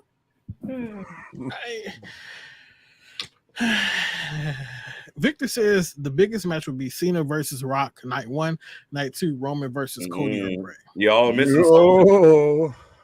I have a wish. I have a Christmas wish. Cody Rhodes versus CM Punk WrestleMania main event night 1. I don't know how we get there. It's a bullshit breach, but let's do it. All right, guys, we'll catch you guys on the flip side because obviously he's on too many vitamins. No, I was going to say, because you imagine, though, you have Roman versus Rock on night 2. You have Cody versus Punk on night 1. And say you can even split, say, Logan versus Cena, say, on either night 1 or night 2. And you have, say, Austin versus fucking whoever. That's just, he comes out, he stunners them a couple times, you know, flips people off, drinks beer, and gets the 1, 2, 3. You have you flip flows between night 1 or night 2. Already you've got main event and second biggest attraction right there on each card. I love it. See, so Cena versus, I'm sorry.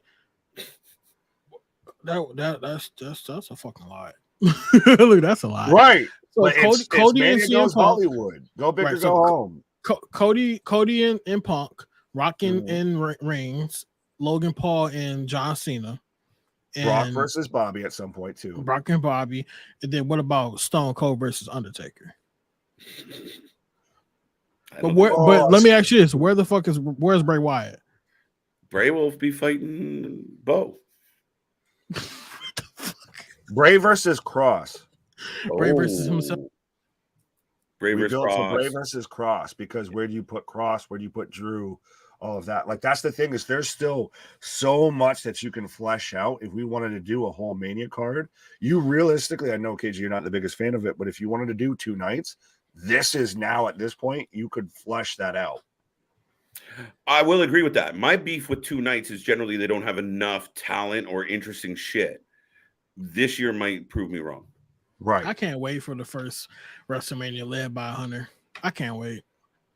Because dude sold 100K tickets without announcing one single match. It's crazy. It's like Rumble. And that shit was sold months in advance. That shit was sold months in advance. Yeah. You talking about the Rumble? This Rumble's the second highest selling of all time. Yeah. How much did the Rumble sell? They extended the tickets. They had to add more. Oh shit! Damn. Yeah. Damn. And I heard Survivor Series is only 180 tickets away as well from being sold out. So that's I'm not surprised. That's where I think the TV ratings might be more of a case of who's watching TV and not necessarily just wrestling getting shit on, but because people are still buying the tickets in droves.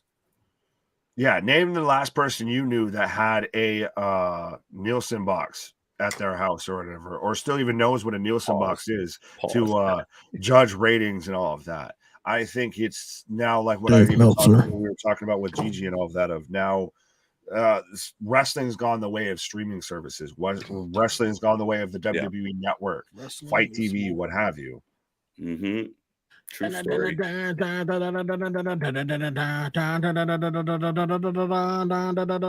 And you guys forgot the one big The one big match that's going to be at Mania, by the way. Mhm. The one big match, because Triple H is running it, and there's somebody that everyone keeps forgetting about is really, really close friends with Triple H. And we are going to get Randy Orton versus Ric Flair. Oh, fuck you. I knew you were going to say. As soon as you said Orton. Match of the night. Bro, as soon as he said Orton, I said, bro, fuck Ric Flair. No, I was expecting Cena. Honestly, I was expecting you to do Orton versus Cena for the 18th millionth time. You know what's sad? I don't recall a fucking John Cena and Randy Orton match. Because I they got all a come couple. together. I need to see that shit again in my era. Yeah. Just I wouldn't be picture a mad. Randy Orton John Cena match. There you go. You've seen it. Fuck you. I can't see Cena though. What the fuck? Oh, Be like man. GCW versus the Invisible Man. James says he honestly thinks this Hollywood WrestleMania is going to be turned into a shit show. No, this is show out 100%. I want to disagree with him, but I don't got time to be called a mark. But fuck it, I'm going to disagree with that. Well, I don't and think Vic that this will brings be a up- shit show. Well, Vic brings up another good person too of what Seth Rollins is going to do at WrestleMania. That's the thing, is they have now depth and characters built and storyline. What is Sami Zayn going to do at WrestleMania? Sami Zayn should, at this point, Sami Zayn should be the one that takes the belt from Roman. Do it. Not a bad show. Do it. Do it. Not today. Then later, like even just after WrestleMania, it's Sammy that fucks him. Raw after Mania. Right? Could you imagine the moment with how over Sammy is as a babyface that he somehow fucking steals that belt? I think He's going to get that. the Liv Morgan treatment quick as fuck. You think so? Quick as fuck. Just like that. Oh, what the fuck? Yeah, as quick as that. I don't think Sammy's going to be over without the bloodline though. Without the bloodline, what is Sami Zayn? Uzi. Oh, but Sammy's been Fuck great. off. He said it with so much confidence. Uzi. Like, no. Oh man. He'd be less Uzi. He found his inner Uzi though. He'd go back to being the Samoan. I can, like I said, they keep hinting at this Jey Uso and Roman Reigns stuff, and I've been an advocate. I personally would say Jey could take the belt. Ooh. Because, like I said, Jey has been his right hand man. You should know everything about Roman Reigns. You should know his weaknesses. You should be able to take him out just like that. If you angle it properly, why not? You got to angle it properly. But Hunter apparently already has a person in mind who's going to take him. So I don't know who it is. Adrenaline. It must like, dude. Something, Cody Rhodes. something, Cody Rhodes. Yeah, man. But It's gonna be Chris Jericho. And the world will burn. And that's all, folks. Right. Jay White. Some How people about just that? want to watch the Listen, world burn. what is your beef with Jay White? Why don't you like my... He's a fucking New Japan Pro Wrestling guy. He's good though. Talented. He sucks. I'd rather fucking see I'd rather see the that one UK guy. Well, I don't even know if he's fucking Name UK. another New Japan Osprey. pro wrestler. Osprey. Name another one that hasn't been on AW. Oh, fuck you.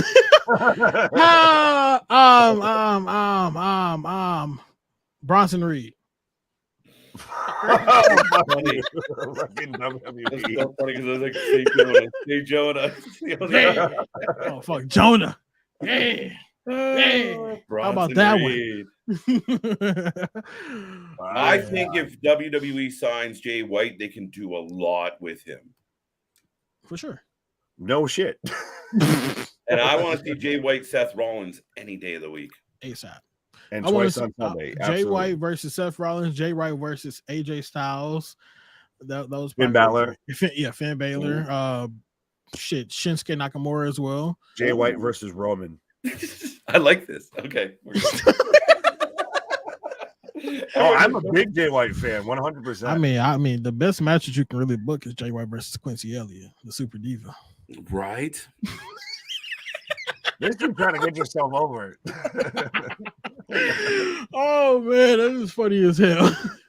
Well, ladies and gentlemen, the vitamins have kicked in on all three members Right. of Wrestling for Life podcast. I think mine are You guys kicking can out. catch us on YouTube and some other things later on. Victor says without the bloodline, Sami Zayn will be KO tag team partner. Fuck off. Been there, talked about that 100%. Victor, cut the shit. The issue of now that because Sammy's gotten himself over and now KO's hurt. Yeah. Yeah, but KO's not hurt, like super hurt. He'll be back. We're okay with KO. We're not going to see Kevin Owens come back. We will. We're going to see Kevin Steen come back. Fuck. And then we're going to have a promo package between Elias and Kevin Steen. And then we'll get El Generico and Sami Zayn. Oh, fuck. I want an El Generico match. Oh, God. What about Captain Insano? What the fuck? We'll get the Big Show versus Captain Insano. We'll get El Generico versus Sami Zayn, and we'll get Uncle Howdy versus Bray Wyatt. It's called the Mirror Match Mania. Mirror Match Mania. Mirror Match Mania. Wow. Fucking El Rod versus Ezekiel. I don't even know what the hell the mother was called, but we'll get the Ezekiel family versus Elias' family. All right. Boom, bada bing, bada boom. How you doing? Well, you set me up. I was like, realest guy in the room. How you doing? Copperhead. Copperhead. I am the smack talker, Skywalker, and I got a mic saber for Copperheaders. Copperhead. NC. Well, now we're just talking to each other. Right. So you guys, before we do head out, go ahead and take a look at our bio down below and go ahead and check out redbubble.com.